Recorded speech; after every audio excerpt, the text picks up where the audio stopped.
ಅಂತ ಹೇಳಿದ್ರೆ ಒಂದು ಪ್ರಿಡಿಕ್ಷನ್ ಅನ್ನು ಹೇಳೋದಕ್ಕೆ ಇಷ್ಟೆಲ್ಲ ಮಾಡೋದು. ಏನೋ ಒಬ್ಬ ಕ್ಲೈಂಟ್ ಬಂದು ಕೇಳಿದಾಗ ಅವನಿಗೆ ನಾವು ಉತ್ತರ ಕೊಡೋದಕ್ಕೋಸ್ಕರವಾಗಿ ಇಷ್ಟೆಲ್ಲ ಮಾಡೋದು. ಇಷ್ಟೆಲ್ಲ ಬೇಕಾಗಾದ್ರೆ ನಮಗೆ ಅನ್ನೋ ಡೌಟ್ ಬರುತ್ತೆ ನಿಮಗೆ, ಇಷ್ಟೆಲ್ಲ ಬೇಕಾ ಅಂತೇಳಿ. ಈಗ ನೋಡಿ, ಇದೊಂದು ಜಾತಕ ಕಾಣ್ತಿದ್ಯಾ? ಜಾತಕ ಕಾಣ್ತಿದ್ಯಾ ಇಲ್ವಾ? ಹಲೋ, ಕಾಣಿಸ್ತಿದೆ ಸರ್. ಹಾ ನೋಡಿ, ಇಷ್ಟೇ ಜಾತಕ. ನೀವು ಕಲಿತಾ ಇರೋದು ಎಷ್ಟೋ ಬೇಕಾದಷ್ಟು ದೂರದಿಂದ ಕಲ್ತ್ಕೊಂಬತ್ತಿದ್ರ. ಇಷ್ಟೇ ಜಾತಕ ಕೊಡೋದು. ಕೇರಳದವರು ಯಾರೋ ಒಬ್ರು ಇದು ಲೇಡೀಸ್ ಕೇಳ್ತಿದ್ದಾರೆ, ಫೀಮೇಲ್, ಆಯ್ತಾ? ಮದುವೆ ವಿಚಾರ ಕೇಳ್ತಿದ್ದಾರೆ. ಮದುವೆ ವಿಚಾರ ಕೇಳ್ತಿದ್ದಾರೆ. ಇಲ್ಲಿ ನಮ್ಮ ಹತ್ರ ಯಾರು ಉದಯ ಭಟ್ಟಿದ್ದಾರೆ, ಯಶೋಧ ಇದ್ದಾರೆ, ಇನ್ಯಾರಿದ್ದಾರೆ ಸೀನಿಯರ್ಸ್ಗಳು? ಸೀನಿಯರ್ಸ್ ಯಾರಿದ್ದಾರೆ? ಉಷಾ, ಉದಯ ಭಟ್ಟು, ಶ್ರೀನಿವಾಸ್, ಇದು ಯಶೋಧ, ಗೋಪಾಲ, ಇನ್ಯಾರಿಲ್ಲ. ಶಾಂತಕುಮಾರ್ ಬಂದಿಲ್ಲ ಇನ್ನು. ಶ್ರೀನಾಥ್. ಓಕೆ, ಯಾರು ಹೇಳ್ತೀರಿ ಇವಾಗ ಇದಕ್ಕೆ? ಮದುವೆ ವಿಚಾರ ಕೇಳ್ತಿದ್ದಾರೆ. ಅವಾಗ ನಾವೇನ್ ಮಾಡ್ಬೇಕು? ಇವಾಗ ಎಲ್ಲಿಗೆಲ್ಲ ಹೋಗ್ಬೇಕು, ಏನೇನೆಲ್ಲ ಮಾಡ್ಬೇಕು? ಫಸ್ಟು ರಾಶಿ ಯಾವುದು? ರಾಶಿ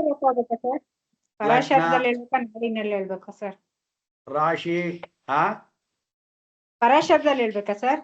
ಪರಾಶರದಲ್ಲೇ ಲಗ್ನ ತಗೋಬೇಕು. ಸಪ್ತಮಾಧಿಪತಿ, ಪಾಠ ಮಾಡ್ತಿರೋದು ಪರಾಶರ ಪಾಠ ಅಲ್ವಾ? ಹೌದು. ಅದಕ್ಕೆ ಪರಾಶರನೇ ಹೇಳ್ಬೇಕು. ಲಗ್ನ, ಸಪ್ತಮ ಭಾವ, ಸಪ್ತಮಾಧಿಪತಿ ಎಲ್ಲಿದ್ದಾನೆ? ಲಗ್ನ ಯಾವ್ದಂಗಾರ ಇದಕ್ಕೆ ತುಲಾ ಲಗ್ನ ಸರ್.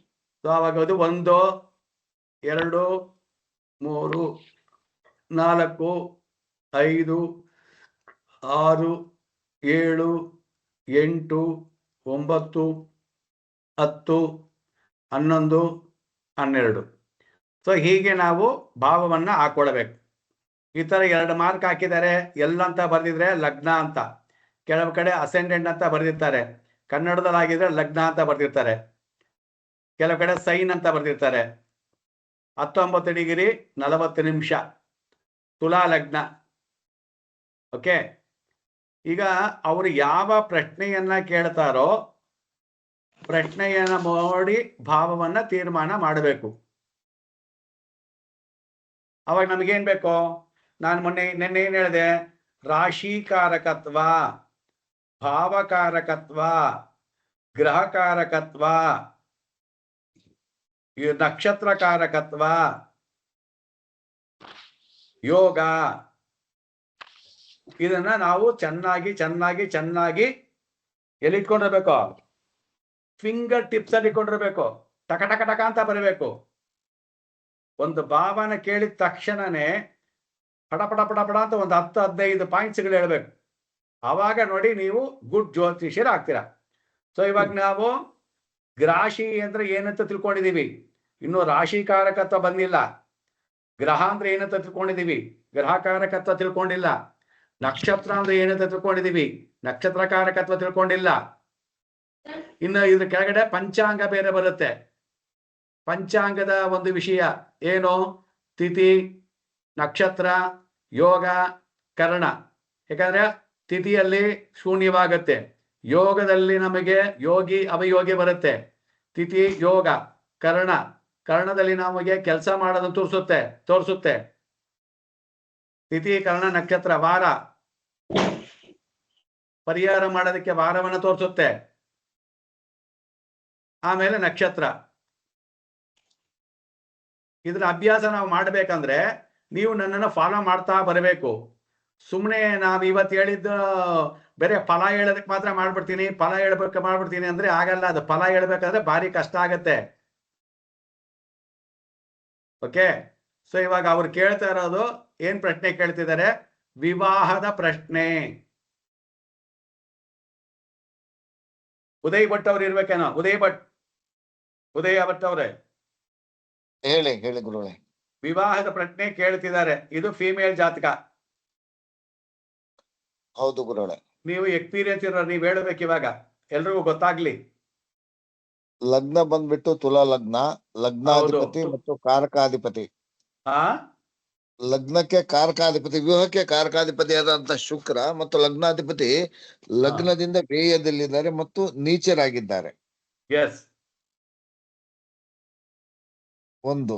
ಎರಡನೇದಾಗಿ ಗುರು ಕುಜ ಎಲ್ಲಿದೆ ಗುರುಗಳ? ಕುಜ ತೋರಿಸ್ತಾ ಇಲ್ಲಲ್ಲ. ಕುಜ ಬರ್ದಿಲ್ವಾ? ಗುರು ಬರ್ದಿಲ್ಲ, ಕುಜ ಬರ್ದಿಲ್ಲ. ಸರ್ ಋಷಭದಲ್ಲಿ ಯಾವ್ದು ಸರ್ ಇರೋದು? 14 ಡಿಗ್ರಿ. ಋಷಭದಲ್ಲಿ ಮಾಂದಿ. ಕುಜ ಬರ್ದಿಲ್ಲ ಸರ್. ಕುಜ ತುಲಾದಲ್ಲೇ ಇದ್ದಾನೆ. ಗುರು ಕುಜ ಬಂದು 29 ಡಿಗ್ರಿ.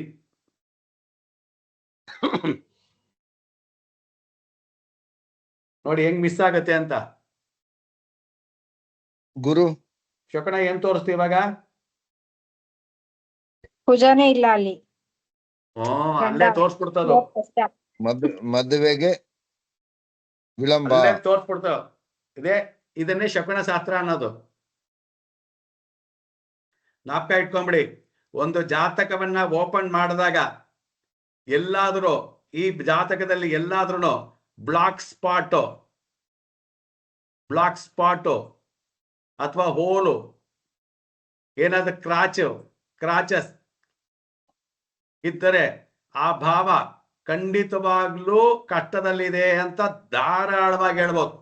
ಇವಾಗ ಏನಾಯ್ತು, ನಾವು ಕೇಳ್ತಾ ಇದ್ದಿದ್ದು ಏನಾಯ್ತು ಇವಾಗ? ನಾನ್ ಬೇಕು ಅಂತ ಏನು ಮಿಸ್ ಮಾಡ್ಲಿಲ್ಲ ಅಲ್ಲಿ, ಆಯ್ತಾ? ಬರಿಬೇಕಾದ್ರೆ ನಾನೇ ಮಿಸ್ಮೇಕ್ ಮಾಡ್ಬಿಟ್ಟೆ.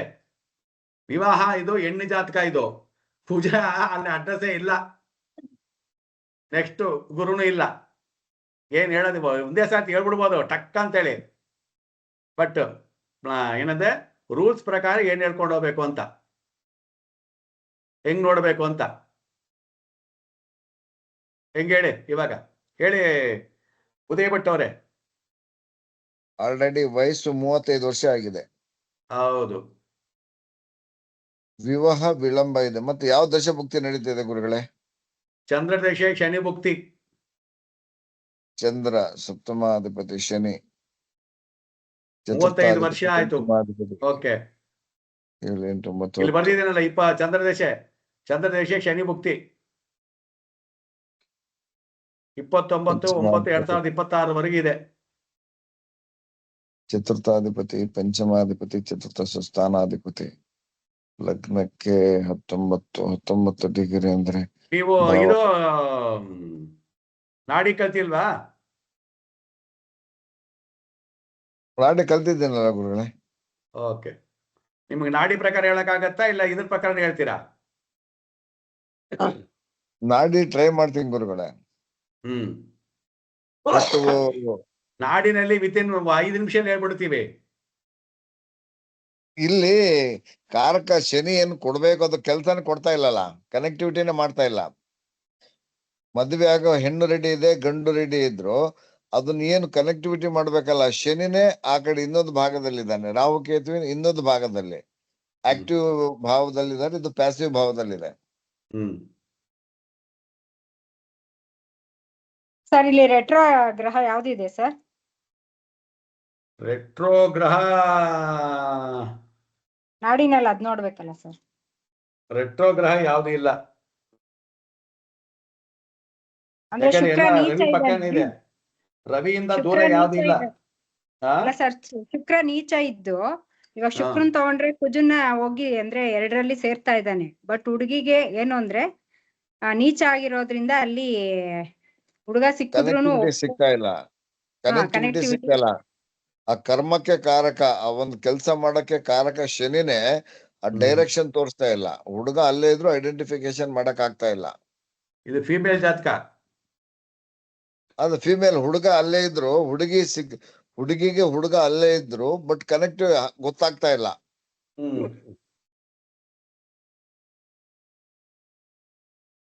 ಬೇರೆ ಯಾರು ಟ್ರೈ ಮಾಡ್ತೀರಾ? ಶುಕ್ರ ಹೋಗಿ ಶನಿನ ಕನೆಕ್ಟ್ ಆಗ್ತಾರಿಂದ ಕರ್ಮ ಇದೆ ಸರ್, ಮದ್ವೆ ಆಗೋ ಕರ್ಮ ಇದೆ, ಮತ್ತೆ ಲೇಟ್ ಆಗೋ ಚಾನ್ಸಸ್ ಇದೆ.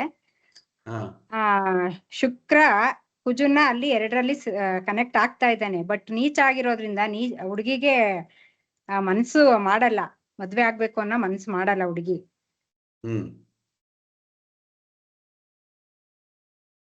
ವಯಸ್ಸು 35 ಬುದ್ಧಿ ಅಲ್ವಾ? ವಿವಾಹಕ್ಕೆ ಸಂಬಂಧವಾಗಿರ್ತಕ್ಕಂಥ ಚೂಸಿಂಗ್ ಹೆಚ್ಚಿಗೆ ಇರೋದ್ರಿಂದ ಬುದ್ಧಿ ಆ ಕಡೆ ಈ ಕಡೆ ಆಗ್ತಾ ಇದೆ.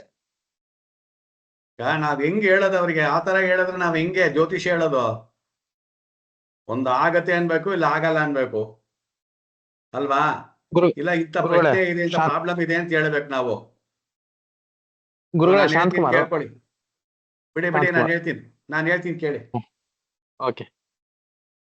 ಫಸ್ಟ್ ಆಫ್ ಆಲ್ ಯಾವುದೇ ಜಾತಕವನ್ನ ನೋಡಿದಾಗ ಲಗ್ನ ಬಲ ಇರಬೇಕು. ಲಗ್ನ ಬಲ ಇಲ್ಲ ಅಂತ ಹೇಳಿದ್ರೆ 12 ಭಾವಗಳು ಕೆಲಸ ಸರಿಯಾಗಿ ಮಾಡಲ್ಲ. ಮೊದಲನೇ ಪಾಯಿಂಟ್ ಇದು. ಅವಾಗ ಲಗ್ನ ಭಾವ ಸರಿಯಾಗಿದೆಯಾ ಅಂತ ಹೇಳಿದ್ರೆ ಲಗ್ನ ಬಿಂದು ಫಸ್ಟ್ ನೋಡ್ಬೇಕು. ಲಗ್ನ ಬಿಂದು, ಲಗ್ನಾಧಿಪತಿ, ಆಮೇಲೆ ಚಂದ್ರ, ರಾಶಿ, ಇದು 3 ನೋಡಬೇಕು. ಅವಾಗ ಲಗ್ನ ಬಿಂದು ಎಷ್ಟಿದೆ ಇವಾಗ? 19 ಡಿಗ್ರಿ 40 ನಿಮಿಷನಾ? ಹೌದು ಸರ್. ನಿನ್ನೆ ನಾನು ನಕ್ಷತ್ರವನ್ನ ಬರೆಸ್ದೆ.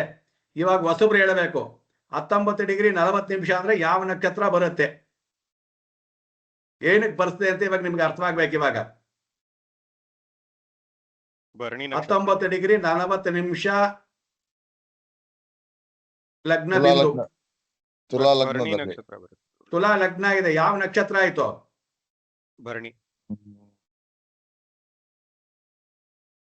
ಭರಣಿ ಬರೋದೇ ಇಲ್ಲ. ಸ್ವಾತಿ ನಕ್ಷತ್ರ 4ನೇ ಪಾದ, ಮೂರನೇ ಸ್ವಾತಿ ನಕ್ಷತ್ರ 1ನೇ ಪಾದ, 4ನೇ ಪಾದ. ಹೊಸಬ್ರು ಮಾಡ್ಲಿ. ಹೊಸಬ್ರು ರವಿ ಮಾತಾಡ್ತಾ ಇದ್ದೀನಿ ಗುರುಗಳೇ. ಹೇಳಿ. 19 ಡಿಗ್ರಿ 40 ನಿಮಿಷ ಅಂತಂದಾಗ ನಾವು ಸ್ಟಾರ್ಟಿಂಗ್ ಫ್ರಮ್ 1 to 360 ಕೌಂಟ್ ಮಾಡ್ಕೋಬೇಕಾ, ಅಥವಾ ಇರೋ ಮನೆಯಲ್ಲೇ 19 ಡಿಗ್ರೀಸ್ ನೋಡ್ಬೇಕಾ ಗುರುಗಳೇ? ಇರೋ ಮನೆಯಲ್ಲೇ 90 ಡಿಗ್ರಿ ತೋರಿಸ್ಬೇಕು. ಓಕೆ, ಹಂಗಾದ್ರೆ ಸ್ವಾತಿ 3ನೇ ಪಾದ ಬರುತ್ತೆ ಅನ್ಕೋತೀನಿ. ಎಸ್, ಸ್ವಾತಿ ನಕ್ಷತ್ರ ಬಂತು. ಸ್ವಾತಿ ನಕ್ಷತ್ರ ಅಧಿಪತಿ ಯಾರು? ರಾಹು. ಗುರುಗಳೇ, ಸ್ವಾತಿ ನಕ್ಷತ್ರ 4ನೇ ಪಾದ ಅಲ್ವಾ? ಯಾಕಂದ್ರೆ ಇಲ್ಲಿ. ಸ್ವಾತಿ ತುಲಾದಲ್ಲಿ 2 ಪಾದ, ಚಿತ್ತ ನಕ್ಷತ್ರ 3, 4 ಹೋಗುತ್ತೆ, ಆಮೇಲೆ ಸ್ವಾತಿ ಬರೋದು. ಹೌದು ಇರ್ಲಿ. 6 ಡಿಗ್ರಿ 40 ನಿಮಿಷ, 13 ಡಿಗ್ರಿ 20 ನಿಮಿಷ ಅಂದ್ರೆ 0 0 6 4 20. ಸೊ 20 ಡಿಗ್ರಿಗೆ ಬಂದಿದೆ ಅಂತ ಹೇಳಿದ್ರೆ ಇದು ರಾಹುವಿನ 4ನೇ ಪಾದ, ಸ್ವಾತಿ ನಕ್ಷತ್ರದ 4ನೇ ಪಾದ. ಡಿಗ್ರಿ ಯಾಕೆ ಹೇಳಿದ್ವಿ ಅಂತ ಗೊತ್ತಾಗ್ತಿದೆಯಾ ನಿಮಗೆ ಇವಾಗ? ಇದು ಗೊತ್ತಾಗ್ರೇನೆ ಮುಂದೆ ಹೋಗಕ್ಕಾಗೋದು. ಅವಾಗ ಸ್ವಾತಿ 4ನೇ ಪಾದ. ಸ್ವಾತಿ ಅಂದ್ರೆ ರಾಹು. ರಾಹು ಏನ್ ಕಂಡೀಷನ್ ಎಲ್ಲಿದ್ದಾನೆ, ಬಲವಾಗಿಲ್ವಾ? ಅವನ್ ಚೆನ್ನಾಗಿದ್ರೆ ಎಲ್ಲಾರು ಚೆನ್ನಾಗಿರ್ತಾರೆ ಅಂತ. ಅವಾಗ ರಾಹು ಇರೋದು ಎಲ್ಲಿ ಮನೆಯಲ್ಲಿದ್ದಾನೆ? 3ನೇ ಮನೆಯಲ್ಲಿದ್ದಾನೆ. 3ನೇ ಮನೆ ಅಂತಕ್ಕಂಥದ್ದು ಏನ್ ಹೇಳ್ತೀವಿ ಅಂತಂದ್ರೆ ಉಪಜಯ ಸ್ಥಾನ. 3 6 10 11 ಪ್ಲಸ್ 3 6 8 12 ಇದು ಸ್ವಲ್ಪ ದುಸ್ಥಾನ ಅಂತಾನೆ ಕರಿತೀವಿ. ಅದ್ರಲ್ಲಿ ಪ್ರಬಲವಾದ ದುಸ್ಥಾನ ಫಸ್ಟ್ ಇದು, ಸೆಕೆಂಡ್ ಇದು 3, ಇದು 4. ಸೊ ಅವಾಗ ರಾಹು ಹೋಗಿ ದುಸ್ಥಾನದಲ್ಲಿ ಕುತ್ಕೊಂಡಿದ್ದಾನೆ. ಬಟ್ ರಾಹುಗೆ ಮನೆ ಕೊಟ್ಟಿಲ್ಲ. ಹಾಗಾಗಿ ಅವನ್ ಕುತ್ಕೊಳ್ಳೋದು ಯಾವ ನಕ್ಷತ್ರದಲ್ಲಿದ್ದಾನೆ? 18 ಡಿಗ್ರಿ ಅಂದ್ರಲ್ಲಿ ಮೂಲ ನಕ್ಷತ್ರ 13 ಡಿಗ್ರಿ 20 ನಿಮಿಷ. ಆಮೇಲೆ ಶುಕ್ರನ ನಕ್ಷತ್ರ ಉತ್ತರಾಷಾಢ ನಕ್ಷತ್ರ, ಪೂರ್ವಾಷಾಢ ನಕ್ಷತ್ರ 3ನೇ ಪಾದ. ಶುಕ್ರನ ನಕ್ಷತ್ರದಲ್ಲಿ ಕುತ್ಕೊಂಡಿದ್ದಾನೆ. ಶುಕ್ರ ಯಾರು? ಶುಕ್ರ ಎಲ್ಲಿದ್ದಾನೆ ಇವಾಗ? ಶುಕ್ರ ಬಂದ್ಬಿಟ್ಟು ಕನ್ಯಾ ಲಗ್ನದಲ್ಲಿ. ಏನಾಗಿದ್ದಾನೆ ಅವನು? ಏನಾಗಿದ್ದಾನೆ? ನೀಚನಾಗಿದ್ದಾನೆ. ಆವಾಗ ಲಗ್ನ ಏನಾಯ್ತು? ಲಗ್ನ ಬಿಂದು ಏನಾಯ್ತು? ಲಗ್ನ ವೀಕ್ ಶುಕ್ರ ಆಯ್ತು. ಬಂದ್ಬಿಟ್ಟು ಚಂದ್ರನ ನಕ್ಷತ್ರದಲ್ಲಿ ಕೂತ್ಕೊಂಡಿದ್ದಾನೆ. ಯಾರು ಶುಕ್ರ ಹಿಂಗೆ ನೋಡ್ಕೊಂಡು ಹೋಗ್ತಾರೆ ಪೂರ್ತಿ ಬೆಳಕಾರಿಯಾರು ನೋಡ್ಬೇಕು ನೀವು. ಲಗ್ನ ಬಿಂದು ನೋಡಿದ್ವಿ, ಲಗ್ನ ಬಿಂದು ಬಂದು ರಾವಿನ ನಕ್ಷತ್ರ ಬಂತು. ರಾವಿಗೆ ಸ್ವಂತ ಮನೆ ಇಲ್ಲ, ಆದ್ರೂ ಅವನು ಕುತ್ಕೊಂಡಿರ್ತಕ್ಕಂಥ ನಕ್ಷತ್ರ ಬಂದು 18 ಡಿಗ್ರಿ, ಅದು ಶುಕ್ರನ ನಕ್ಷತ್ರ. ಸೊ ಅವಾಗ ಶುಕ್ರ ಏನಾಗಿದ್ದಾನೆ? ನೀಚನಾಗಿದ್ದಾನೆ. ಆಗಿದ್ದಾನೆ. ಅವಾಗ ಲಗ್ನ ಬಿಂದು ಔಟಾ? ಹೋಯ್ತು. ಲಗ್ನ ಬಿಂದು ಔಟ್ ಅಂದ್ರೆ, ಲಗ್ನ ಅಂದ್ರೆ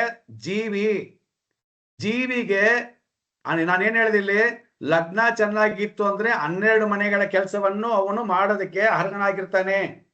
ಕೆಳಗಡೆ ಬಿದ್ರು ಎದ್ದು ಓಡ್ತಾನೆ, ಜೀವನದಲ್ಲಿ ಧೈರ್ಯ ಸ್ಥೈರ್ಯ ಮುನ್ನುಗ್ತಾನೆ, ಗೆಲ್ತಾನೆ. ಇವಾಗ ಲಗ್ನಾಧಿಪತಿನೇ ವೀಕ್ ಆಗಿದ್ದಾನೆ ಅಂದ್ರೆ ಎಲ್ಲಾ ಕಡೆನೂ ಸೋಲ್ತಾನೆ. ಅವನಿಗೆ ಈ ಬಾಡಿಯನ್ನ ಅಂದ್ರೆ ಈ 12 ಬಾಡಿಯನ್ನ ಹೊರೋದಕ್ಕೆ ಅವನಿಗೆ ಶಕ್ತಿ ಇಲ್ಲ. ಅದು ಪಾಯಿಂಟು. ನೆಕ್ಸ್ಟ್ ಯಾರು? ಲಗ್ನಾಧಿಪತಿ. ಇವಾಗ ಲಗ್ನಾಧಿಪತಿ ಯಾರು? ಶುಕ್ರ. ಅವನು ನೀಚನಾಗಿದ್ದಾನೆ. ಸೊ ಲಗ್ನಾಧಿಪತಿನೂ ನೀಚ, ತಿರ್ಗಾ ಬಿದ್ದೋಯ್ತು ಬಾಡಿ. ನೆಕ್ಸ್ಟ್ ಇವಾಗ ಚಂದ್ರ ಕಾರಕ ಅಲ್ಲ, ಚಂದ್ರನ ಮನೆ ನೋಡಿ. ಚಂದ್ರನ ಇದು ಜೀವ ಅನ್ನೋದು, ಸೂಕ್ಷ್ಮ ಜೀವ ಅನ್ನೋದು ಲಗ್ನದ ಬಿಂದು. ದೇಹನ ಅದನ್ನ ಒತ್ಕೊಂಡು ಹೋಗೋದು, ಮಾತಾಡ್ಸೋದು ಮನಸ್ಸು ಬಂದು ಚಂದ್ರ. ಇವನು ಹೇಗಿದ್ದಾನೆ? ಇವನು 7ರಲ್ಲಿ ಕೂತ್ಕೊಂಡಿದ್ದಾನೆ. 7ರಲ್ಲಿ ಎಲ್ಲಿ ಕೂತ್ಕೊಂಡಿದ್ದಾನೆ? ಕೇತುವಿನ ನಕ್ಷತ್ರದಲ್ಲಿ ಕೂತ್ಕೊಂಡಿದ್ದಾನೆ. ಅಂದ್ರೆ ಒಂದು ಗ್ರಹ 6, 8, 12 ರಾಹು, ಕೇತು ಅಥವಾ ಬಾಧಕ, ಮಾರಕ ಇಂಥ ನಕ್ಷತ್ರಗಳಲ್ಲೋ ಇಂಥ ಸ್ಥಾನಗಳಲ್ಲೋ ಕುಳಿತಿದ್ದರೆ ಅವರು ತನ್ನ ಶಕ್ತಿಯನ್ನ ಕಳ್ಕೊಳ್ತಾರೆ. ಅವಾಗ ಶುಕ್ರ ಚಂದ್ರ ಕುಳಿತಿರೋದೇ ಫಸ್ಟ್ ಆಫ್ ಆಲ್ ಮಾರಕ ಸ್ಥಾನದಲ್ಲಿ 7ನೇ ಮನೆಯಲ್ಲಿ. 7ನೇ ಮನೆಯಲ್ಲಿ ಕುಳಿತು ಕೇತುವಿನ ನಕ್ಷತ್ರದಲ್ಲಿದ್ದಾನೆ. ಕಟ್ಟಾಗತ್ತೆ. ಈಗೇನ್ ಕೇತು ರಾಹು ನಕ್ಷತ್ರದಲ್ಲಿದ್ದಾನೆ. ಕೇತುವಿಗೂ ಮನೆ ಇಲ್ಲ, ಹೋಗ್ಲಿ ಅವನೆಲ್ಲಿದ್ದಾನೆ ಅಂತ ಹೇಳಿದ್ರೆ ಅವನು ರಾಹು ನಕ್ಷತ್ರದಲ್ಲಿ ಇದ್ದಾನೆ. ಅವನು ಮನೆ ಕೊಟ್ಟನು ಬುಧ, ಅವನು 2ರಲ್ಲಿದ್ದಾನೆ.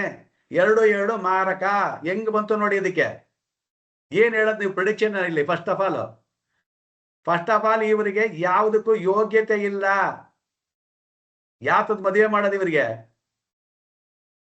ಬೇರೆ ಏನೋ ಓಡಾಡ್ತಿದೆ ಅಷ್ಟೇ ಇದು ಅಲ್ವಾ ಹೇಳಿದ್ದು? ಅರ್ಥವಾಯ್ತಾ ಹೇಳಿದ್ದು? ಅರ್ಥವಾಗಿಲ್ವಾ? ಏನಾದ್ರು ಡೌಟ್ ಇದೆಯಾ? ಅರ್ಥ ಆಯ್ತು ಸರ್. ಉದಯ ಅವ್ರಿಗೇನೋ ಡೌಟ್ ಆಗಿರ್ಬೇಕು, ಯಾಕಂದ್ರೆ ಪರಾಶರ ಹೇಳೋರು ಅವರು. ನಾನೇನೋ ಒಂಥರ ಹೇಳ್ತಿದ್ರಿ, ಇವ್ರು ಯಾವ್ದು ನೋಡ್ಬಿಟ್ರು ಅಂತ. ಉದಯ್, ಮಿಸ್ಟರ್ ಉದಯ್ ಎಲ್ಲೋದ್ರಪ್ಪ? ಟೈಮ್ ಆಯ್ತು ಇಲ್ವಾ ಉದಯ್? ಸೊ ಒಂದು ಫಸ್ಟ್ ಪಾಯಿಂಟ್ ನಾವು ತಿಳ್ಕೊಳ್ಬೇಕು. ಯಾವುದೇ ಜಾತಕವನ್ನ ತಗೊಂಡಾಗ ನಾವು ನಾಡಿಯಲ್ಲಿ ಗುರುವನ್ನ ನೋಡಿ ಶುಕ್ರವನ್ನ ನೋಡಿ ಅಂತ ಹೇಳ್ತೀವಲ್ವಾ, ಅದೇ ರೀತಿಯಾಗಿ ಜಾತಕವನ್ನ ನೋಡುವಾಗ ಲಗ್ನ ಕರೆಕ್ಟ್ ಆಗಿದೆಯಾ, ಲಗ್ನ ಬಿಂದು ಚೆನ್ನಾಗಿದೆಯಾ, ಚಂದ್ರ ನಿಂತ ರಾಶಿ ಚೆನ್ನಾಗಿದೆಯಾ, ಚಂದ್ರ ರಾಶಾಧಿಪತಿ ಕುಜನನ್ನ ನೋಡ್ಕೋಬೇಕು. ಇವಾಗ ಸ್ವಲ್ಪ ಕುಜ ಎಲ್ಲಿದ್ದಾನಪ್ಪ ಅಂತ ಹೇಳಿದ್ರೆ, ಚಂದ್ರನ ರಾಶಿ ಯಾವುದು? ಕುಜ ಎಲ್ಲಿದ್ದಾನೆ? ಕುಜ 28 ಡಿಗ್ರಿ ಲಗ್ನದಲ್ಲಿದ್ದಾನೆ. ಓಕೆ, ಅವನು 2 ಮತ್ತು 7ನೇ ಅಧಿಪತಿನೇ. ಅವನು ಕುಜ ಬೇರೆ ಯಾರಲ್ಲ, ಅವನು ಮತ್ತು 2 ಮತ್ತು 7ನೇ ಅಧಿಪತಿನೇ. ಅವನು 2 ಮತ್ತು 7ನೇ ಅಧಿಪತಿಯಾಗಿ ಲಗ್ನದಲ್ಲಿ 29 ಡಿಗ್ರಿಯಲ್ಲಿದ್ದಾನೆ, ಗುರುವಿನ ನಕ್ಷತ್ರದಲ್ಲಿದ್ದಾನೆ. ಹೇಗೇನ್ ಗುರು ಎಲ್ಲಿ ಹೋಗ್ತಾನೆ? ಶುಕ್ರನ ನಕ್ಷತ್ರಕ್ಕೆ. ಶುಕ್ರ ಎಲ್ಲಿ ನೀಚನಾಗ್ತಾನೆ. ಹೆಂಗೆ? ಅದೇ ಇಲ್ಲಿ ನಕ್ಷತ್ರ ತಗೊಂಡ್ರೆ ನಾವು ಕರೆಕ್ಟ್ ಆಗಿ ಹೇಳ್ಬೋದು ಸರ್. ಅದಕ್ಕೆ ನೀವು ಹೇಳಿದ್ದು ನಕ್ಷತ್ರಕ್ಕೆ ವ್ಯಾಲ್ಯೂ ಅಂತ. ಹೌದು, ನಕ್ಷತ್ರನೇ ನಾನು ಪಾಠ ಮಾಡ್ಬೇಕಾದ್ರೆ ಏನಿದೆ, ಗ್ರಹಗಳಿಗೆ ಏನು ಪವರ್ ಇಲ್ಲ. ಗ್ರಹಗಳನ್ನ ನಾವು ಗುರುತಿಸೋದು ನಕ್ಷತ್ರದಿಂದ. ಗ್ರಹಗಳ ಮೇಲೆ ನಕ್ಷತ್ರದ ಬೆಳಕನ್ನ ಚೆಲ್ಲುತ್ತೆ. ಆ ಗ್ರಹ ಅಂತಕ್ಕಂಥದ್ದು ಗ್ರಹಿಸುವ ಶಕ್ತಿ ಇರ್ತಕ್ಕಂಥದ್ದು. ಅದು ಗ್ರಹಿಸಿಕೊಂಡು ಅದರ ಬಿಂಬವನ್ನ ಕೊಡುತ್ತೆ. ಸೊ ಹಾಗಾಗಿ ಕುಜ ಕೊಡಬೇಕು ಅಂದ್ರೆ ಯಾರು ಪರ್ಮಿಷನ್ ಕೊಡಬೇಕು? ಗುರು ಕೊಡಬೇಕು.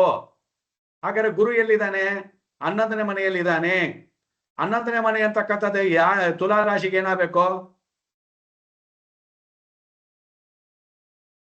ಎಲ್ಲಿ ಉದಯ್ ಅವರು 11ನೇ ರಾಶಿ ತುಲಾ ರಾಶಿಗೆ ಏನಾಗಬೇಕು? ಹೋಗ್ಬಿಟ್ರ ಅವ್ರು ಇಲ್ವಾ? ಇದೇನು ಗುರುಗಳೇ ಹೇಳಿ. 11ನೇ ಮನೆಗೆ ತುಲಾ ರಾಶಿ ಏನಾಗಬೇಕು? ಯಾರು ಶತ್ರು ಆಗ್ತಾನೆ. ಇದಕ್ಕೆ ತುಲಾ ರಾಶಿಗೆ 11ನೇ ಮನೆ ಸಿಂಹ ರಾಶಿಯಲ್ಲಿ ಶತ್ರು ಸ್ಥಾನದಲ್ಲಿ ಕೂತ್ಕೊಂಡಿದ್ದಾನೆ ಗುರು. ಬಾಧಕ ಮನೆಯಲ್ಲಿದ್ದಾನೆ. ಬಾಧಕಾಧಿಪತಿ ಸ್ಥಿರ ಲಗ್ನ. ಬಾಧಕನ ಮನೆಯಲ್ಲಿದ್ದಾನೆ ಅಂತ ಅರ್ಥ. ಅವಾಗ ಟೋಟಲಿ ಇದೇನಾಯ್ತು ಈ ಹುಡುಗಿಗೆ? ತಾಯಿ ನೀನು ಮದುವೆ ಮಾಡ್ಕೊಳ್ಳಕ್ಕೆ ಯೋಗ್ಯತೆ ಇಲ್ದಲಿರೋಳು. ಇವಾಗ ನಾವು ಮದುವೆಗೆ ಹೋಗ್ಬೇಕು. ಅದನ್ನ ನಾವ್ ಹೇಳಕ್ ಆಗಲ್ಲ ಅವ್ರಿಗೆ. ಯೋಗ್ಯತೆ ಇಲ್ಲ ಭಾಗ್ಯತೆ ಇಲ್ಲ ಅಂತೆಲ್ಲ ನಾವ್ ಹೇಳಕ್ ಆಗಲ್ಲ. ನಾವು ಮನ್ಸಲ್ಲಿ ಅಂದ್ಕೊಳ್ಬೇಕು. So something is problem in ಹುಡುಗಿ ಜಾತಕದಲ್ಲಿ. ಸೊ ಇದನ್ನ ಹುಷಾರಾಗಿ ನೋಡ್ಬೇಕು. ಆವಾಗ ಮದುವೆ ಅಂತ ಬಂದ ತಕ್ಷಣನೇ ಏನ್ ಮಾಡ್ಬೇಕು? ಒಂದು ಕಾರಕ ಗ್ರಹನಾಗಿರ್ತಕ್ಕಂಥ ಶುಕ್ರ ಮತ್ತೆ 7ನೇ ಭಾವ. 7ನೇ ಭಾವ. ಸೊ 7ನೇ ಭಾವಾಧಿಪತಿ ಯಾರು? ಇವಾಗ ತಾನು ನೋಡಿದ್ವಿ. 7ನೇ ಭಾವಾಧಿಪತಿ ಯಾರು? ಕುಜಾನ. ಹೌದು, ಕುಜ. ಕುಜ ಅವನೇ ಬಂದು ಲಗ್ನದಲ್ಲಿ ಕುತ್ಕೊಂಡಿದ್ದಾನ. ಹೌದು, ಈಗ ತಾನೇ ನೋಡಿದ್ವಿ ಅವನು ಬಾಧಕದಲ್ಲಿದ್ದಾನೆ ಅಂತ ಹೇಳಿದ್ವಾ? ಹೌದು. ಓಕೆ. ಯಾವಾಗ್ಲೂ ಮನೆ ಕೊಟ್ಟೋ ಮನೆಯಲ್ಲಿ ಇರೋರ್ನ ಮುಖ್ಯವಾಗಿ ನೋಡಬೇಕು. 7ನೇ ಮನೆ ಅಧಿಪತಿಗಿಂತ ಅವನು ಏನ್ ಮಾಡ್ಬಿಟ್ಟಿದ್ದಾನೆ? ಕುಜ ಬಾಡಿಗೆಗೆ ಬಿಟ್ಬಿಟ್ಟು ಬಂದ್ಬಿಟ್ಟಿದ್ದಾನೆ ಚಂದ್ರನಿಗೆ. ಬಾಡಿಗೆ ಬಿಟ್ಬಿಟ್ಟು ಬಂದ್ಬಿಟ್ಟಿದ್ದಾನೆ. ಅವಾಗ ಯಾರಪ್ಪ ಹೋಗೋಣ ಅಂದ್ರೆ ಚಂದ್ರನೇ. ಚಂದ್ರ ಎಲ್ಲಿದ್ದಾನೆ? ಕೇತು ನಕ್ಷತ್ರದಲ್ಲಿದ್ದಾನ. ಹೌದು. ಅವಾಗ 7ನೇ ಮನೆಗೆ ಓನರ್ ಆಗಿರ್ತಕ್ಕಂಥವನು ಕೇತು ನಕ್ಷತ್ರದಲ್ಲಿದ್ದು ಸಂಸಾರ ಮಾಡು ಅಂದ್ರೆ ಎಲ್ಲಿ ಮಾಡ್ತಾನೆ? ಅದು ನಕ್ಷತ್ರ. ಅದು ಕಟ್ ಶತ್ರು ಮಾಡೋದಲ್ಲ, ನಕ್ಷತ್ರ. ವಿವಾಹಕ್ಕೆ ಪ್ರತಿಬಂಧಕ ಕೊಡ್ತಕ್ಕಂಥದ್ದು. ಸಂಸಾರ ಮಾಡಕ್ ಆಗಲ್ಲ. ಆಧ್ಯಾತ್ಮಿಕ ಒಲವು. ಸಂಸಾರ ಮಾಡಕ್ ಆಗಲ್ಲ. ಇಲ್ಲಿ ಇವಾಗ ಯಾರು ನೋಡ್ತಿದ್ದಾರೆ ನೋಡಿ. ಇವಾಗ ಇಲ್ಲಿಂದ ಗುರು ಎಲ್ಲಿ ನೋಡ್ತಿದ್ದಾನೆ? ಚಂದ್ರನನ್ನ ನೋಡ್ತಿದ್ದಾನ.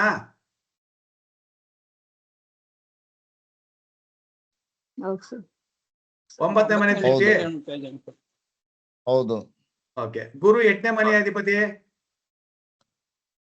ಲಗ್ನದಿಂದ ತೃತೀಯ ಮತ್ತು 6ನೇ ಅಧಿಪತಿ. 3 ಮತ್ತು 6ನೇ ಭಾವಾಧಿಪತಿ ದೃಷ್ಟಿ. 3 ಓಡೋಗೋದು, 3 ಪ್ರಯತ್ನ, 3 ಒಂದು ಪ್ರಾಣ, 6 ಅನ್ನೋದು ನೆಗೆಟಿವ್ ಮದುವೆಗೆ. ಇನ್ ಮದುವೆ ಮಾಡೋದು ಎಲ್ಲಿ ಮಾಡೋದು ನಾನು? ಅರ್ಥವಾಯ್ತಾ? ಹಾಗೂ ಮದುವೆ ಆದ್ರೆ 6ನೇ ಮನೆ ದೃಷ್ಟಿ ಬೀಳೋದ್ರಿಂದ ಏನಾಗುತ್ತದೆ? ಡಿವೋರ್ಸ್ ಆಗುತ್ತಾ?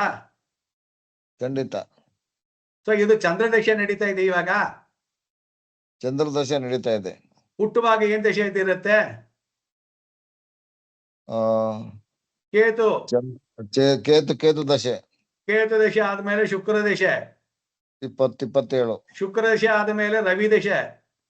27 33. ರವಿ ದಶೆ ಆದ್ಮೇಲೆ ಚಂದ್ರ ದಶೆ. 2 ವರ್ಷ, 10 ವರ್ಷ ಅಲ್ಲಿ 37 42 ತನಕ ಇದೆ ಅಲ್ವಾ? ಸೊ ಇವಾಗ ಇವನಿಗೆ ಮದುವೆ ಮಾಡ್ಕೊಡ್ಬೇಕಾದ್ರೆ ದಶಾಭುಕ್ತಿನಾಥ ಏನಾದ್ರು ಮಾಡ್ತಾನ? ಇಲ್ಲ. ಅಲ್ಲ, ಯಾಕೆ ಅವನು ಶತ್ರು ನಕ್ಷತ್ರದಲ್ಲಿದ್ದಾನೆ. ಶುಕ್ರ ಮಾಡ್ಕೊಡ್ಬೋದಲ್ವಾ? ಅವನು ನಿರ್ಬಲನಾಗಿದ್ದಾನಲ್ಲ ಗುರುಗಳ, ಅವನಿಗೆ ಮಾಡೋಷ್ಟು ಇದು ಇಲ್ಲಲ್ವಾ? ದಶಾಭುಕ್ತಿ ಅನ್ನೋದು ನಿರ್ಬಲನಾಗಿದ್ದಾನೆ ಅನ್ನೋದು ಬರಲ್ಲ. ದಶಾಭುಕ್ತಿ ಅನ್ನೋದು ಏನಪ್ಪಾ ಅಂತ ಹೇಳಿದ್ರೆ, ನನಗೆ ಇವತ್ತು ನಿನಗೆ ಏನೋ ಕೊಡ್ಬೇಕು.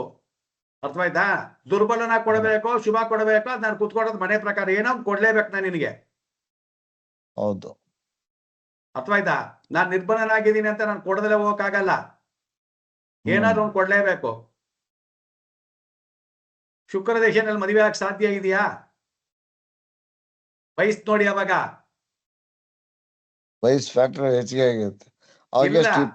ಕೇತು ಇಲ್ಲ, ಕೇತು 7 ಡಿಗ್ರಿಲಿ ಇದ್ದಾನೆ. 13 ಡಿಗ್ರಿ 20 ನಿಮಿಷಕ್ಕೆ ಅಂತ ಹೇಳಿದ್ರೆ ಕೇತುದು 7 ವರ್ಷ ಅಂತ ಹೇಳಿದ್ರೆ 3.5 3.5 1.25. ಸೊ ಇದರಲ್ಲಿ ಒಂದು 2 ವರ್ಷ ಇದಿರುತ್ತೆ. ಶುಕ್ರ ದಶೆ 20 ವರ್ಷ, 22 ವರ್ಷ, 22 23 ವರ್ಷ, 22 23 ವರ್ಷ. ರವಿ ದಶೆ ಬಂದು 6 ವರ್ಷ, 28 ವರ್ಷ. ಸೊ ರವಿ ಕೊಡ್ತಾನ ಅವಾಗ. ರವಿ ಕೊಡ್ತಕ್ಕಂತ ಅವಕಾಶ ಇದೆಯಲ್ಲ. ಹೆಂಗ್ ಹೇಳ್ತೀರಾ ಕೊಡ್ತಾನೆ ಅಂತೇಳಿ?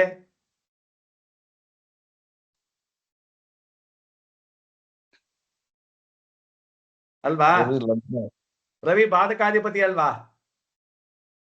ಹಿಂಗ ದ್ವಿತೀಯ ಮತ್ತು ಸಪ್ತಮ. ರವಿ ಬಾಧಕಾಧಿಪತಿ ಅಲ್ವಾ? ಹೌದು.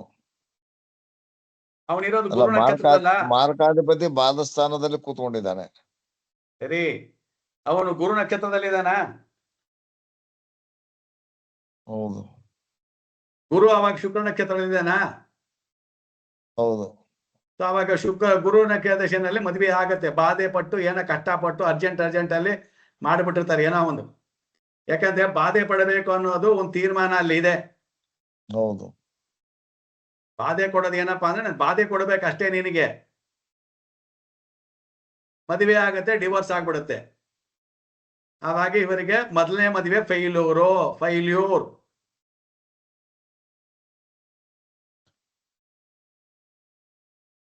ನೀವು ಇನ್ನು ಮದುವೆನೇ ಆಗಿನ ಅಂತ ಲೆಕ್ಕ ಆಗ್ತಾ ಕುತ್ಕೊಂಡಿದ್ದೀರಾ. ಫಸ್ಟ್ ಆಫ್ ಆಲ್ ಏಜ್ ನೋಡ್ತಿದ್ದಂಗೆನೆ ಸ್ವಲ್ಪ ಒಳಗಡೆ ಹೋಗಿ ನೋಡಬೇಕು. ಯಾವ ಏಜ್ ಅಲ್ಲಿ ಏನ್ ದಶೆ ಬಂದಿರುತ್ತೆ, ಏನ್ ಭುಕ್ತಿ ಬಂದಿರುತ್ತೆ, ಅದು ಮದುವೆ ಆಗೋದಕ್ಕೆ ಗೋಚಾರದಲ್ಲಿ ಏನಾದ್ರು ಕೆಲಸ ಮಾಡಿರುತ್ತಾ ಅಂತೆಲ್ಲ ನೋಡ್ಬೇಕು. ಬರೀ ಒಂದೇ ಅಂಗಲಲ್ಲಿ 35 ವರ್ಷ ಆಗಿದೆ ಅಂತೇಳಿ ಮೊದಲನೇ ಮದುವೆ ಅಂತನೋ ಅಂತಾರ ಲೆಕ್ಕ ಹಾಕೊಂಡಿರಬಾರ್ದು. ಸ್ವಲ್ಪ ಕಣ್ಬಿಟ್ಟು ನೋಡ್ಬೇಕು. ಫಸ್ಟ್ ಆಫ್ ಆಲ್ ಇಲ್ಲಿ ಶುಕ್ರ ಹೋಗಿ ಕುಜನನ್ನ ಟಚ್ ಮಾಡ್ತಿದ್ದಾನೆ ನಮ್ಮ ಇದು ನಾಡಿ ಪ್ರಕಾರವಾಗಿ. ಕಾರಣ ಇಲ್ಲಿ ಕೇತು ಮತ್ತೆ ಇದು ಕಾಂಬಿನೇಷನ್ ಬಂದಿದೆ. ನಮ್ಮಲ್ಲಿ ಯಾವಾಗ ಕೇತು ಮತ್ತೆ ಕುಜ ಕಾಂಬಿನೇಷನ್ ಬಂದ್ಬಿಡುತ್ತೋ ಮದುವೆ ಫೇಲ್ಯೂರ್ ಅಂತ ಆವಾಗ್ಲೇ ಹೇಳ್ಬಿಟ್ಟಿರ್ತೀವಿ ನಾವು ಮೊದ್ಲೇನೆ. ಶುಕ್ರ ನೀಚನಾಗಿದ್ದಾನೆ ಅಂತ ಹೇಳಿದ್ರೆ ಇದ್ದಿದ್ದು ನಾವೇನ್ ಮಾಡ್ತೀವಿ, ಮುಗ್ದೈತಪ್ಪ ಕಾಲ್ತೆ ನಿಂದು ಅಂತ ಹೇಳ್ತೀವಿ. ನೋಡಿ, ಶನಿ ಶುಕ್ರ ಕಾಂಬಿನೇಷನ್. ಇದನ್ನ ನಾವು ನಾಡಿ ಒಳಗಡೆ ಅರ್ಧ ಇದು 10-15 ನಿಮಿಷ ಹೇಳ್ಬಿಡ್ತೀವಿ. ಬಟ್ ಪರಾಶರದಲ್ಲಿ ನೋಡಿ ಇದೇ ಪ್ರಾಬ್ಲಮ್. 7ನೇ ಮನೆ ಯಾರ ಅಧಿಪತಿ, ಅವನು ಎಲ್ಲಿ ಕೂತ್ಕೊಂಡಿದ್ದಾನೆ, ಅವನು ಯಾವ ದೃಷ್ಟಿಯಲ್ಲಿದ್ದಾನೆ, ಅವನಿಗೆ ಏನ್ ಬಲ ಇದೆ, ಷಡ್ಬಲದಲ್ಲಿ ಏನಿದೆ, ಗೋಚಾರ ಏನಿದೆ, ದೃಷ್ಟಿ ಏನಿದೆ, ಇದೆಲ್ಲ ನೋಡ್ಬೇಕು. ಸೊ ಅವಾಗ ಸೆಕೆಂಡ್ ಭಾವವನ್ನ ನೋಡ್ಬೇಕು. ಇವಾಗ ಇದು 11ನೇ ಭಾವ. 2ನೇ ಮದುವೆಗೆ ಏನಾದ್ರು ಇದೆಯಾ ಯೋಗ ಅಂತ.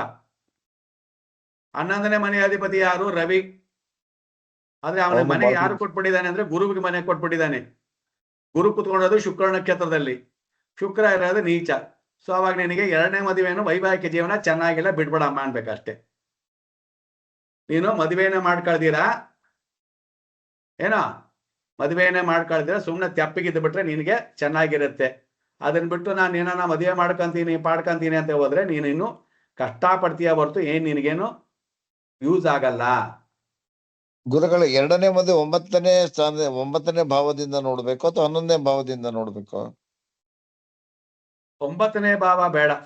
9ನೇ ಭಾವ ಸರಿಯಾಗಿ ವರ್ಕ್ ಆಗಲ್ಲ. 11ನೇ ಭಾವ ನೋಡಿ ಸಾಕು. ಕೆಲವರು 9ನೇ ಭಾವ ಹೇಳ್ತಾರಲ್ಲ, ಅದಕ್ಕೆ ಕೆಲವರೆಲ್ಲ ಮೊದ್ಲಿಂದ ನಾವು ಅದನ್ನೇ ಹೇಳ್ತಾ ಇದ್ವಿ. ಪಾಠ ಮಾಡುವಾಗ ನಾವು ಅದನ್ನೇ ಹೇಳ್ತಾ ಇದ್ವಿ. ಮೊದಲನೇ ಮದುವೆ 7ನೇ ಮನೆ, 2ನೇ ಮದುವೆ 9ನೇ ಮನೆ, ಇದು 9ನೇ ಮನೆ, 3ನೇ ಮನೆ 3ನೇ ಮದುವೆ 11ನೇ ಮನೆ ಅಂತೇಳಿ. ಈ 9ನೇ ಮನೆ ಅಂತಕ್ಕಂಥದ್ದು ಏನಪ್ಪಾ ಅಂದ್ರೆ ತಂದೆಯನ್ನ ಇಂಡಿಕೇಶನ್ ಮಾಡುತ್ತೆ, ಭಾಗ್ಯವನ್ನ ಇಂಡಿಕೇಶನ್ ಮಾಡ್ತಾ ಇರೋದ್ರಿಂದ ಈ ಸುಖ ಸಂತೋಷ, ಮೊದಲನೇ ಮದುವೆ ಫೇಲ್ಯೂರ್ ಆದ್ಮೇಲೆ ಅವರಿಗೆ ಸುಖ ಸಂತೋಷ ಹ್ಯಾಪಿನೆಸ್ ಬೇಕು ಅಂದಾಗ ಎಲ್ಲವನ್ನ ಕೊಡ್ತಕ್ಕಂಥದ್ದು ಯಾವ್ದಪ್ಪ ಅಂದ್ರೆ 11ನೇ ಮನೆ. ಸೊ ಅದಕ್ಕೆ 11ನೇ ಮನೆ ಬಂದು ಸೆಕೆಂಡ್ ಮದುವೆಯನ್ನ ನೋಡ್ಕೊಂಡ್ರೆ ಬೆಟರ್. ಒಂದ್ಸಾರಿ ಅವರು ವಿವಾಹವಾಗಿ ಸಂಸಾರ ಮಾಡದ ಮೇಲೆ, ದಾಂಪತ್ಯ ಸುಖ ಪಟ್ಟ ಮೇಲೆ 7ನೇ ಭಾವಕ್ಕೆ ಹೋಗ್ಬಿಡೋದು, ಅದು 11ನೇ ಭಾವಕ್ಕೆ ಹೋಗೋದು ಬೆಟರ್. ಲಾಭ ಸ್ಥಾನಕ್ಕೆ ಹೋಗೋದೇ ಬೆಸ್ಟ್. ಹೌದು. ಓಕೆ.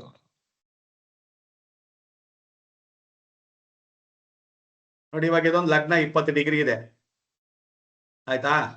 ಇಲ್ಲಿ ಗುರು ದೃಷ್ಟಿ ಇದೆಯಲ್ಲ ಗುರುಗಳೇ 9ನೇ ಮನೆಗೆ, ಶುಭಗ್ರಹ ಅಲ್ವಾ ಇದು? 7th ಯಾರು ಕೇಳ್ತಾರದು? ನಾನ್ ಗುರುಗಳೇ ಶಿರೀಶ್.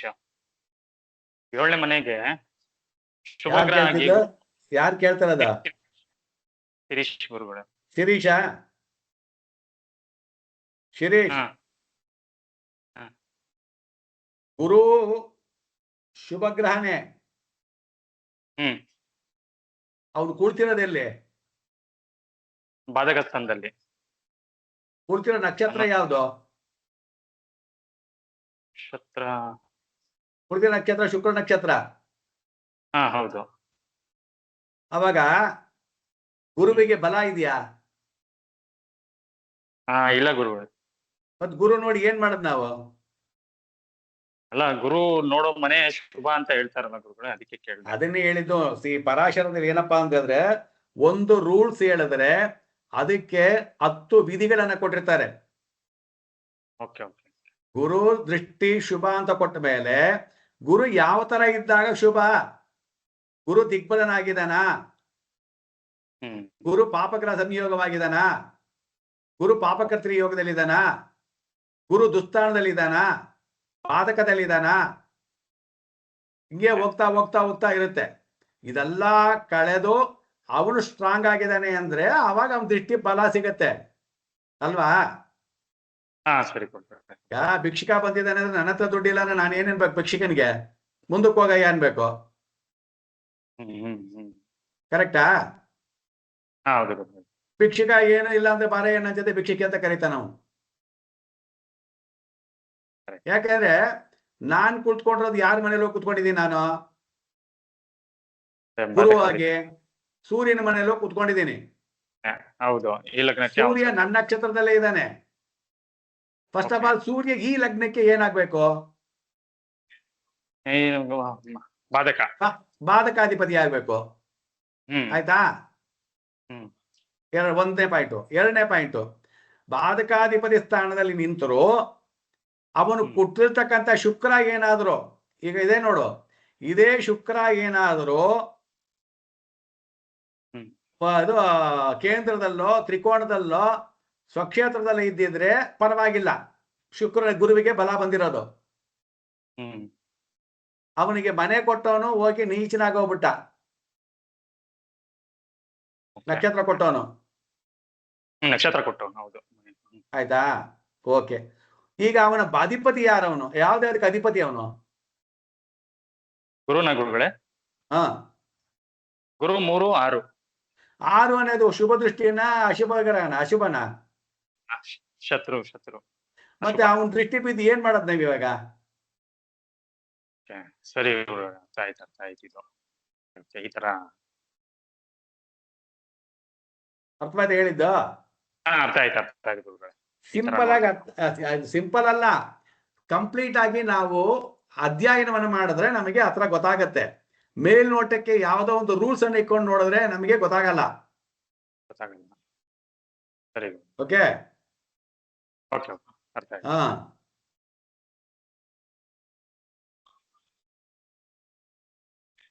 ಕುಜ 7 ಡಿಗ್ರಿ, ಆಮೇಲೆ ರವಿ 12 ಡಿಗ್ರಿ, ಬುಧ 22 ಡಿಗ್ರಿ.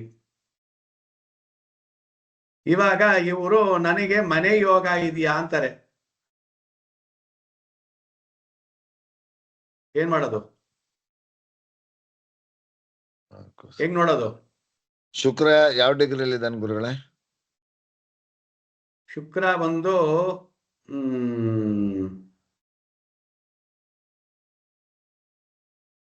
13 ಡಿಗ್ರಿಗಳಿದ್ದಾನೆ.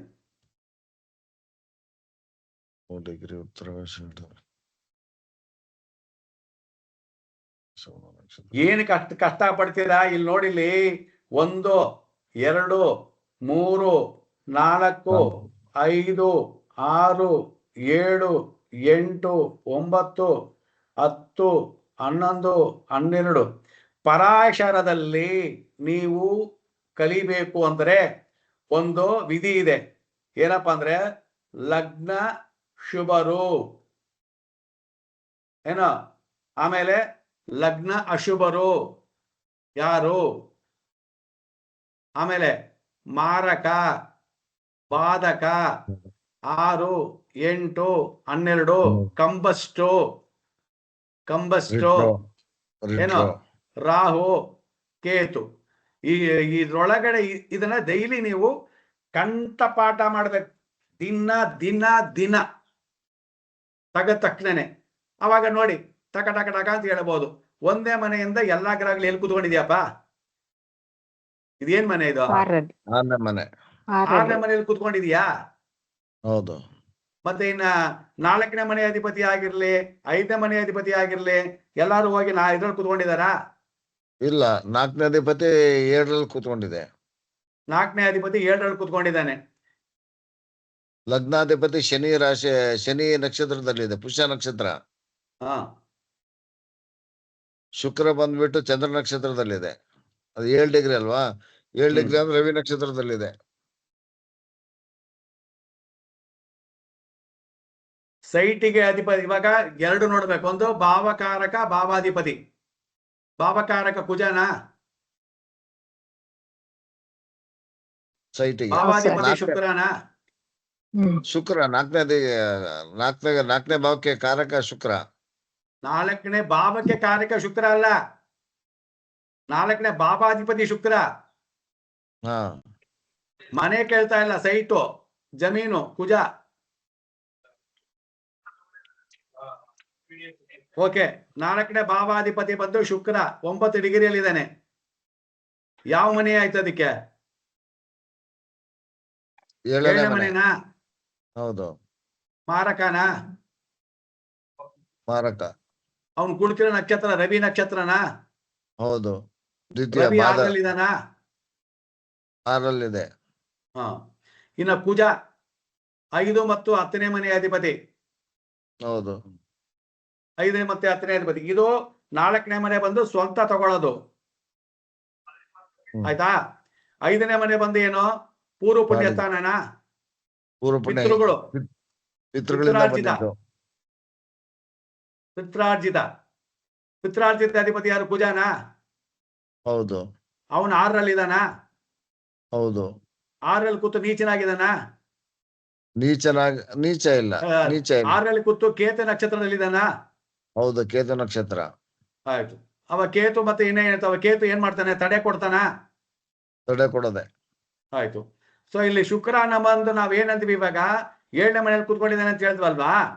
ಶುಕ್ರ ಈ ರಾಶಿಗೆ ಏನಾಗಬೇಕು?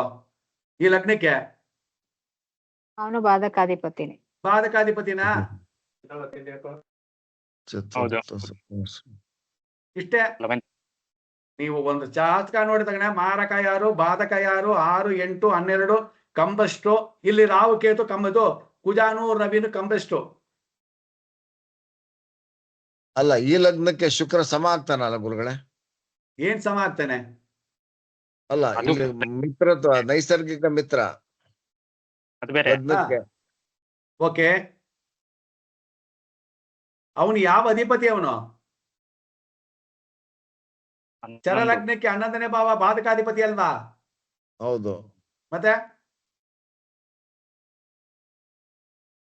ಅವನು ಕೂಡ್ತಿರೋ ನಕ್ಷತ್ರ ಬಂದು ರವಿ ನಕ್ಷತ್ರ. ಅವನು ಕೇತು ನಕ್ಷತ್ರದಲ್ಲಿದ್ದಾನಲ್ವಾ? ಹೌದು. ಕೇತುನ ಎಲ್ಲ ಬಂಧನದಲ್ಲಿದ್ದಾರಲ್ಲ ಇವರೆಲ್ಲ.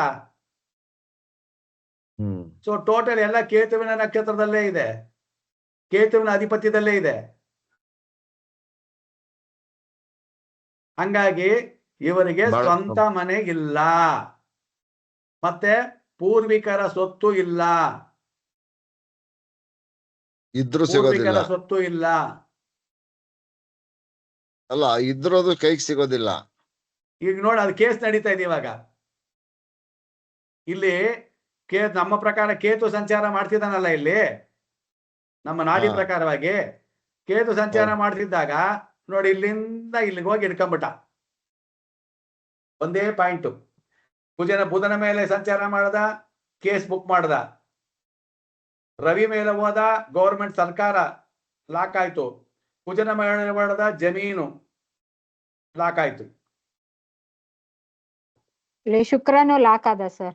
ಅಂದ್ರೆ ಹತ್ರಲ್ಲಿ ನಾಲ್ಕು ಹತ್ರಲ್ಲಿದ್ರೆ ಬಂಧನ ಆಗುತ್ತಲ್ಲ. ಕೇತು ರಾಹು ಇಂದ 4 ಹತ್ರಲ್ಲಿದ್ರೆ ಬಂಧನ. ರಾಹು ಕೇತುನಲ್ಲಿ ಬಂಧನ ಬೇರೆ.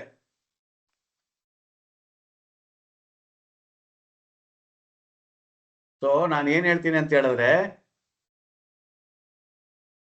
ಚೆನ್ನಾಗಿ ಕಾರಕತ್ವಗಳನ್ನ ಬರ್ಕೊಳ್ಬೇಕು, ಕಾರಕತ್ವಗಳನ್ನ ತಿಳ್ಕೊಳ್ಬೇಕು.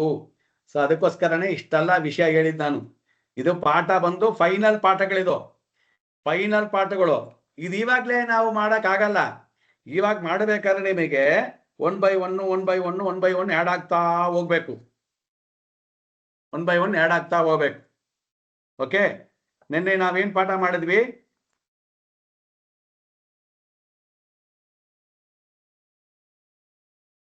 ಏನ್ ಪಾಠ ಮಾಡಿದ್ವಿ ನಿನ್ನೆ?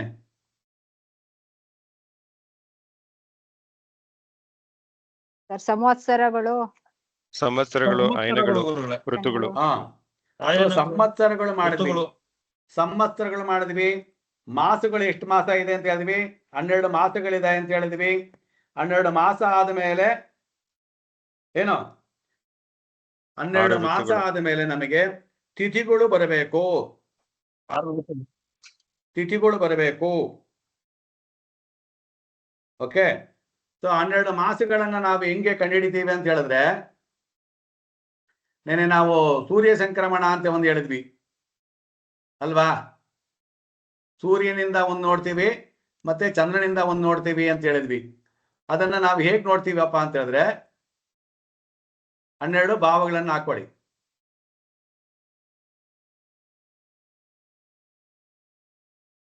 ಮತ್ತೆ 12 ಭಾವಗಳನ್ನು ಹಾಕೊಳ್ಳಿ.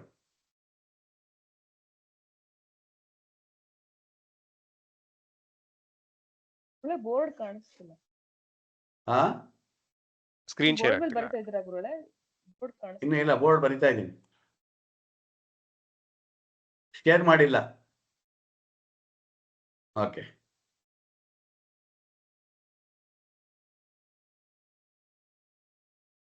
ಕಾಣ್ತಾ ಇದೆಯಾ?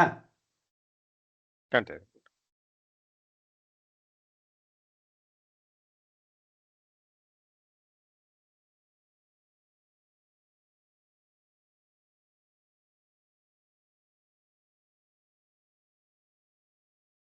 ಗುರುಗಳೇ ಮ್ಯೂಟ್ ಮಾಡ್ಬಿಟ್ಟಿದ್ದೀರಿ.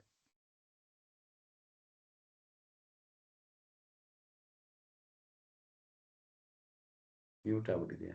ಹಾ, ಕಾಣ್ತಾ ಇದೆಯಾ? ಹಾ ಗುರುಗಳೇ. ಹಾ, ಏಪ್ರಿಲ್ 13 to 14 ಮೇಷರಾಶಿ. May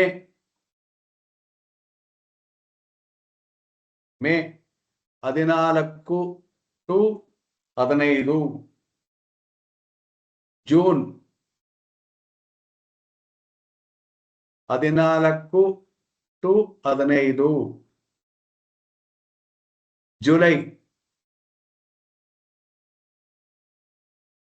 16 to 17. 15 16 to 17. July 16 to 17. August August 16 17.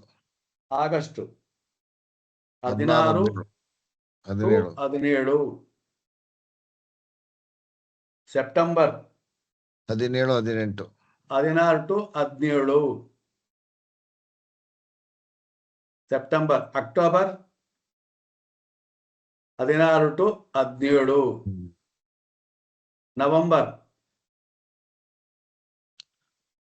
17 18. ಇವಾಗ ಚೇಂಜ್ ಆಗ್ತಾ ಇದೆ. ಮೊದಲು 15 to 16 ಬರ್ತಾ ಇತ್ತು, ಇವಾಗ ಈಗ ಸ್ವಲ್ಪ ಚೇಂಜ್ ಆಗ್ತಾ ಇದೆ. ಇವಾಗ ಸ್ವಲ್ಪ 16 to 17 ಬರ್ತಾ ಇದೆ. ಆಕ್ಚುಲಿ ಮೊದಲು 15 to 16 ಬರ್ತಾ ಇತ್ತು, ಒಂದು 30 ವರ್ಷಕ್ಕೆ ಮುಂಚೆ. ನವೆಂಬರ್, ಡಿಸೆಂಬರ್ ಕಡಿಮೆ ಆಗುತ್ತೆ, ಮತ್ತೆ 14 15 to 16. ಜನವರಿ ಮೊದಲು 14 to 15 ಇತ್ತು, ಇವಾಗ 15 to 14 ಆಗೋಗ್ಬಿಟ್ಟಿದೆ. ಇವಾಗ 14 to 15. ಫೆಬ್ರವರಿ 13 ಇಂದ 15 14 to 13 to 14. 13 to 14. ಮಾರ್ಚ್ ಅದು ಸೇಮ್ 13 14. ಮಾರ್ಚ್ 13 14. 14 to 15. ಏನಪ್ಪಾ ಇದು ಅಂತ ಹೇಳಿದ್ರೆ, ಇದನ್ನ ಏನಂತ ಕರಿತೀವಿ ಅಂತ ಹೇಳಿದ್ರೆ ಸೂರ್ಯ ಸಂಕ್ರಮಣ ಅಂತ ಕರಿತೀವಿ. ಇವೇನ್ ಮಾಡ್ಕೋಬೇಕು ಇದನ್ನ? ಸೂರ್ಯ ಸಂಕ್ರಮಣ.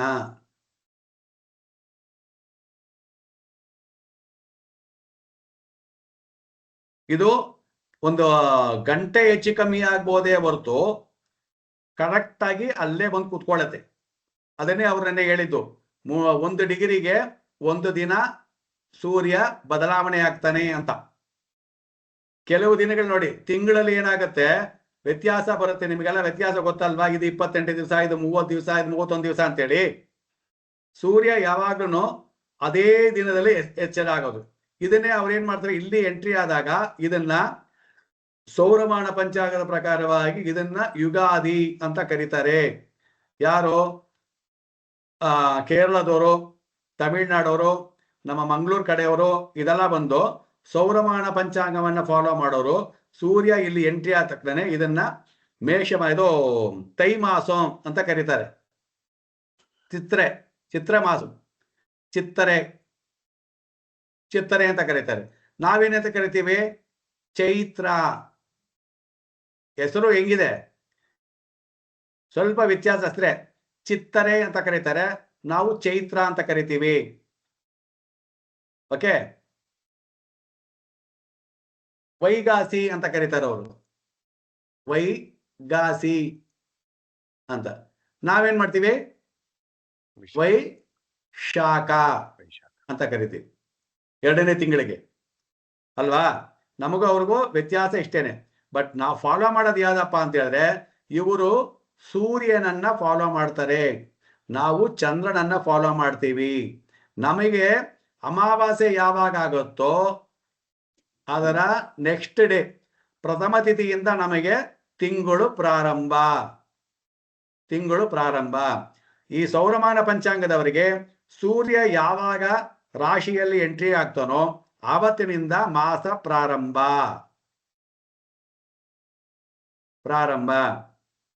ಇದೆ ನಮಗೆ ಸೌರಮಾನ ಪಂಚಾಂಗ ಮತ್ತೆ ಚಾಂದ್ರಮಾನ ಪಂಚಾಂಗ ನೋಡ್ತಕ್ಕಂಥ ವಿಧಾನಗಳು. ಬಟ್ ಅದು ನೋಡ್ಕೊಳ್ಳೋಣ. ಇಲ್ಲಿ ನಿಮಗೆ ಜಾತಕವನ್ನ ವಿಶ್ಲೇಷಣೆ ಮಾಡೋದಕ್ಕೆ, ಕುಂಡಲಿಯನ್ನ ನೋಡೋದಕ್ಕೆ, ಲಗ್ನವನ್ನ ಕಂಡುಹಿಡಿಯೋದಕ್ಕೆ ಬಹಳ ಬಹಳ ಇಂಪಾರ್ಟೆಂಟ್ ಮ್ಯಾಟ್ರ್ ಇದು. ಪರಿಹಾರ ಕೊಡೋದಕ್ಕೆ, ಮತ್ತೆ ಒಂದು ಜಾತಕ ಸರಿ ಇದೆಯಾ ಇಲ್ವಾ ಅಂತ ತೀರ್ಮಾನ ಮಾಡೋದಕ್ಕೆ, ಎಲ್ಲದಕ್ಕೂ ಇದು ನಮಗೆ ತುಂಬಾ ಉಪಯೋಗವಾಗತ್ತೆ. ಹೇಗೆ ಉಪಯೋಗವಾಗತ್ತೆ? ಯಾರೋ ಒಬ್ಬರು ಇವತ್ತು ಎಷ್ಟು ತಾರೀಕು? ಇವತ್ತು 5ನೇ ತಾರೀಕು ಫೆಬ್ರವರಿ 5, 2026. ಹಾಗಾದ್ರೆ ಸೂರ್ಯ ಎಲ್ಲಿರಬೇಕು ನಮ್ಮ ಲೆಕ್ಕದ ಪ್ರಕಾರ? ಮಕರದಲ್ಲೇ ಇರ್ಬೇಕು. ಸೂರ್ಯ ಇಲ್ಲಿರಬೇಕು. ಮಕರದಲ್ಲಿ 16, 19, ಸಪೋಸ್ 19 ಏನಾದ್ರು ಡಿಗ್ರಿ. ಸೂರ್ಯ ಇಲ್ಲೇನ ಹಾಕಿದ್ದಾರೆ ಅಂತ ಹೇಳಿದ್ರೆ ಅವ್ರು ಏನ್ ಮಾಡಿದ್ರೆ ಇದು ರಾಂಗು, ಜಾತಕ ರಾಂಗು. ಕೆಲವು ಸಾರ್ತಿ ನಾವು ಟೈಪ್ ಮಾಡುವಾಗ್ಲೂ ಮಿಸ್ ಮಾಡ್ಬಿಡ್ತೀವಿ, ಆಪಲ್ಲಿ ಏನೋ ಬಂದ್ಬಿಡುತ್ತೆ. ಬಟ್ ನಾವೇನ್ ಮಾಡ್ತೀವಿ, ತೆಗೆದ ತಕ್ಷಣನೇ ಒಂದು ಲೆಕ್ಕ ಹಾಕೊಂಡಿರ್ತೀವಿ. ಈ ತಿಂಗಳೇನು, ಈ ತಿಂಗಳಲ್ಲಿ ಸೂರ್ಯ ಎಲ್ಲಿರ್ತಾನೆ, ಆ ಸೂರ್ಯನಿಂದ ಲಗ್ನ ಎಲ್ಲಿರುತ್ತೆ ಅಂತ ನೋಡ್ಕೊಂಡ್ಬಿಡ್ತೀವಿ ನಾವು. ನಮಗೆ ನೋಡಿ ನೋಡಿ ಅಭ್ಯಾಸ ಇರೋದ್ರಿಂದ ನಾನು ತೆಗೆದ ತಕ್ಷಣನೇ ಏನ್ ಮಾಡ್ತೀನಿ, ತಿಂಗಳೆಷ್ಟು, ಇದಿಷ್ಟು, ಸೊ ಇಷ್ಟು ಅಂತ ಹೇಳಿದ್ರೆ ಗಂಟೆ ಎಷ್ಟು, ಈ ಗಂಟೆಗೆ ಈ ಲಗ್ನ ಇಲ್ಲಿರ್ಬೇಕು. ಒಂದು ಅರ್ಧ ಹಿಂದ್ಗಡೆ ಮುಂದ್ಗಡೆ ಇದ್ರೆ ಪರವಾಗಿಲ್ಲ. ತುಂಬಾ ವ್ಯತ್ಯಾಸ ಇದೆ ಅಂತ ಹೇಳಿದ್ರೆ ಗೋ ಬ್ಯಾಕ್, ನಾವೇನೋ ಸಮಥಿಂಗ್ ಮಿಸ್ಟೇಕ್ ಮಾಡಿದೀವಿ ಅಂತ ಅಲ್ಲೋಗಿ ನೋಡ್ಬೇಕಾಗಿ ಬರುತ್ತೆ. ಓಕೆ. ಅಂದ್ರೆ ಜನವರಿ 14ನೇ ತಾರೀಕು ಸೂರ್ಯ ಮಹಾರಾಜ ಇಲ್ಲಿ ಪ್ರವೇಶವನ್ನ ಮಾಡ್ತಾನೆ ಅಂತ. ಇಲ್ಲಿಂದ ಅವನು ಹೋಗ್ತಾ ಹೋಗ್ತಾ 30 ದಿವಸಕ್ಕೆ ಹೋಗ್ತಾನೆ. ಎಲ್ಲಿ? ಫೆಬ್ರವರಿ 14ನೇ ತಾರೀಕುವರೆಗೂ.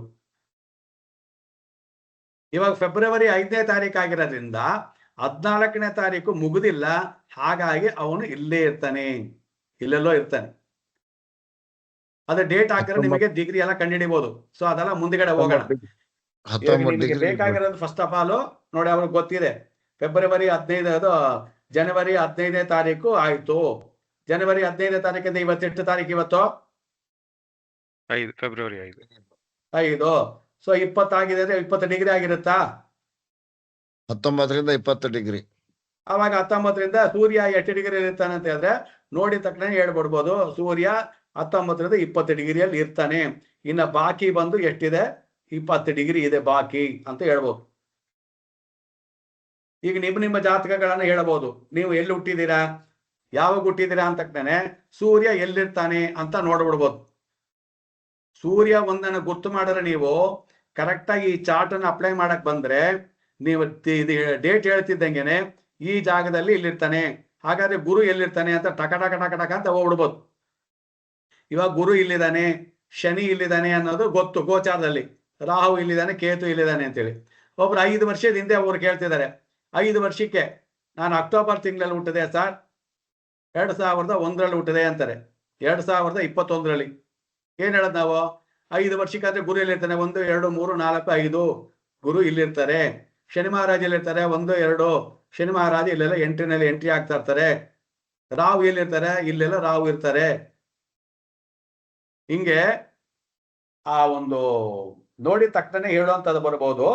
ಅದಕ್ಕಿಂತ ಮುಖ್ಯವಾಗಿ ನಮಗೆ ಬೇಕಾಗಿರೋದೇನಪ್ಪ ಅಂತ ಹೇಳಿದ್ರೆ ಲಗ್ನವನ್ನ ಕಂಡುಹಿಡಿಯೋದಕ್ಕೆ, ಮತ್ತೆ ಜಾತಕ ಸರಿ ಇದೆಯಾ ಇಲ್ವಾ ಅಂತ ನೋಡೋದಕ್ಕೆ, ಮತ್ತೆ ಸಂಕ್ರಮಣ ಯಾವಾಗ ಆಗುತ್ತೆ ಅನ್ನೋದಕ್ಕೆ, ಪರಿಹಾರವನ್ನ ಕೊಡೋದಕ್ಕೆ, ಇದೆಲ್ಲದಕ್ಕೂ ನಮಗೆ ಇದರ ಅವಶ್ಯಕತೆ ಬಹಳ ಬಹಳ ಮುಖ್ಯವಾಗಿ ಬೇಕು. ಇದನ್ನ ನೀವೇನ್ ಮಾಡಬೇಕು, ನೀಟಾಗಿ ಒಂದು ಚಾರ್ಟ್ ಹಾಕ್ಬಿಟ್ಟು ಆ ಚಾರ್ಟ್ ಅಲ್ಲಿ ಬರ್ಕೊಳ್ಳಿ. ಅರ್ಥವಾಯ್ತಾ? ಏನಾದ್ರು ಡೌಟ್ ಇದೆಯಾ ಇದರಲ್ಲಿ? ಡೌಟ್ ಇಲ್ಲ, ಬಟ್ ತುಂಬಾ ಇಂಟ್ರೆಸ್ಟಿಂಗ್ ಆಗಿದೆ ಗುರುಗಳೇ. ನಂದು ನಮ್ಮ ಮನೆಯವ್ರದ್ದು ಮಗಂದು 3 ಜಾತಕನೂ ಇಟ್ಕೊಂಡಿದ್ದೀನಿ ಮುಂದೆ. ಕರೆಕ್ಟ್ ಆಗಿ ನಮ್ದು ಬರ್ತ್ ಮಂತ್ಸ್ ಮ್ಯಾಚ್ ಆಗ್ತಾ ಇದೆ. ಅದು ಹಂಗೆ ಆಗ್ಬೇಕು, ಮತ್ತೆ ಇಲ್ಲ ಅಂದ್ರೆ ಲೆಕ್ಕ ಇರಲ್ಲ. ಅದು ಲೆಕ್ಕ ಸರಿ ಇಲ್ಲ ಅಂತ ಅರ್ಥ. ಅದು ನಿಮ್ ಜಾತಕ ಕರೆಕ್ಟ್ ಆಗಿ ಡೇಟ್ ಕರೆಕ್ಟ್ ಆಗಿ ಮ್ಯಾಚ್ ಆಗ್ತಿದೆ ಅಂತ ಹೇಳಿದ್ರೆ ಅವಾಗ ಜಾತಕ ಕರೆಕ್ಟ್ ಆಗಿ ಬಂದಿದ್ದಾರೆ ಅಂತ ಅರ್ಥ. ಸರಿ ಗುರುಗಳೇ. ಅದು ಇಲ್ಲ ಎಲ್ಲ ಬೇರೆ ಕಡೆ ಬಂದಿದ್ದಾರೆ ಅಂದ್ರೆ ನಿಮ್ ಡೇಟ್ಗೂ ಅದಕ್ಕೂ ಮ್ಯಾಚ್ ಆಗ್ತಿಲ್ಲ ಅಂತ ಹೇಳಿದ್ರೆ ಎಲ್ಲ ಸಮಥಿಂಗ್ ರಾಂಗ್ ಆಗಿದೆ ಅಂತ ಅರ್ಥ. ಅದು ಸೊ ಇದು ಫಿಕ್ಸೆಡ್ ಅಲ್ವಾ ಗುರುಗಳೇ? ಇದು ಹೌದು. ಸೂರ್ಯ ಬಂದು ಫಿಕ್ಸೆಡ್. ನಾನು ಫಸ್ಟ್ ಪಾಠ ಮಾಡ್ಬೇಕಾದ್ರೆ ಏನ್ ಹೇಳಿದೆ ನಾನು? ಒಂದು ಆಧಾರ ಯಾವ್ದಪ್ಪ ನಮಗೆ ಅಂತ ಹೇಳಿದೆ ನಾನು? ಸೂರ್ಯ, ಭಗವಂತ ಸೂರ್ಯನೇ ನಮಗೆ ಆಧಾರ. ಇವನಿಂದನೇ ನಾವು ಎಲ್ಲವನ್ನ ಮಾಡ್ತಿರೋದು. ಇವನಿಲ್ಲದೆ ನಾವು ಏನನ್ನೂ ಮಾಡ್ತಾ ಇಲ್ಲ ಇಲ್ಲಿ. ಅರ್ಥವಾಯ್ತಾ? ಸೂರ್ಯನಿಂದ ತಾನೇ ನಾವು ಗ್ರಹಗಳನ್ನ ನೋಡಿದ್ದು, ಸೂರ್ಯನಿಂದ ತಾನೇ ಹಗಲು ರಾತ್ರಿಯನ್ನ ನೋಡಿದ್ದು. ಭೂಮಿ ಇಲ್ಲಿ ಸುತ್ತುತ್ತಾ ಇದೆ, ಇಲ್ಲಿ ಭೂಮಿ ಇಲ್ಲೆಲ್ಲ ಸುತ್ತುತ್ತಾ ಇದೆ. ಈ ಸುತ್ತುವಾಗ ಈ ಭೂಮಿ ಈ ಕಡೆ ಸುತ್ತಾ ಇದೆ. ಇದರಲ್ಲಿ ಚಂದ್ರ ಇಲ್ಲೆಲ್ಲ ಸುತ್ತುತ್ತಾ ಇದ್ದಾನೆ. ಈ ಚಂದ್ರ ಮತ್ತೆ ಇದೆರಡ ಸಂಯೋಗದಿಂದ ಏನಾಗತ್ತೆ ನಮಗೆ? ಹುಣ್ಣಿಮೆ ಮತ್ತೆ ಅಮಾವಾಸ್ಯೆ ಆಗ್ತಾ ಇದೆ ಅಂತ ಹೇಳಿದ್ವಿ ಅಲ್ವಾ? ಹಾಗಾದ್ರೆ ಹುಣ್ಣಿಮೆ ಅಮಾವಾಸ್ಯೆ ಅಂದ್ರೆ ಏನು ಅಂತ ತಿಳ್ಕೊಳ್ಬೇಕು. ಇವಾಗ ಶುಕ್ಲ ಪಕ್ಷ ಮತ್ತೆ ಕೃಷ್ಣ ಪಕ್ಷ ಅಂತ ಕರಿತೀವಿ. ಶುಕ್ಲ ಪಕ್ಷ ಮತ್ತೆ ಕೃಷ್ಣ ಪಕ್ಷ ಏನಪ್ಪಾ ಅಂತ ಹೇಳಿದ್ರೆ, ಶುಕ್ಲ ಪಕ್ಷದಲ್ಲಿ ಸೂರ್ಯ ಮತ್ತೆ ಚಂದ್ರ 180 ಡಿಗ್ರಿ ಅಂತರದಲ್ಲಿರ್ತಾರೆ. 180 ಡಿಗ್ರಿ ಅಂತರದಲ್ಲಿರ್ತಾರೆ. ಅಲ್ಲಿಂದ ಏನಾಗತ್ತೆ, ಇದು ಹಿಂಗೆ ಹೋಗ್ತಾ ಹೋಗ್ತಾ ಹೋಗ್ತಾ ಏನೋ ತಿಥಿಗಳು ಚೇಂಜ್ ಆಗ್ತಾ ಹೋಗ್ತಾ ಹೋಗ್ತಾ ಇಲ್ಲಿ ಬಂದಾಗ ಇದೇ ಚಂದ್ರ ಮತ್ತೆ ಸೂರ್ಯ 0 ಡಿಗ್ರಿಯಲ್ಲಿರ್ತಾರೆ. ಇದನ್ನ ನಾವೇನಂತ ಕರಿತೀವಿ?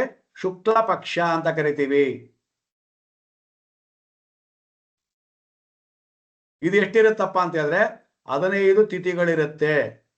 ಒಂದು ಪಕ್ಷದಲ್ಲಿ ತಿಥಿಗಳು 15. 15 ಹೆಂಗ್ ಕಂಡು ಹಿಡಿತೀವಿ? ಸೂರ್ಯ ಇಲ್ಲೇ ಇರ್ತಾನೆ, ಚಂದ್ರ ಏನ್ ಮಾಡ್ತಾನೆ? ಮೂವ್ ಆಗ್ತಾ ಹೋಗ್ತಾ ಇರ್ತಾನೆ. ಸೊ ಇಲ್ಲೇನಾಯ್ತು ಇವಾಗ? ಇದು ಅಮಾವಾಸ್ಯೆ ಇಲ್ಲಿ ಶುರುವಾಯ್ತು. ಅಮಾವಾಸ್ಯೆ ಶುರು ಆದ್ಮೇಲೆ ಏನಾಗಬೇಕು ನಮ್ಗೆ?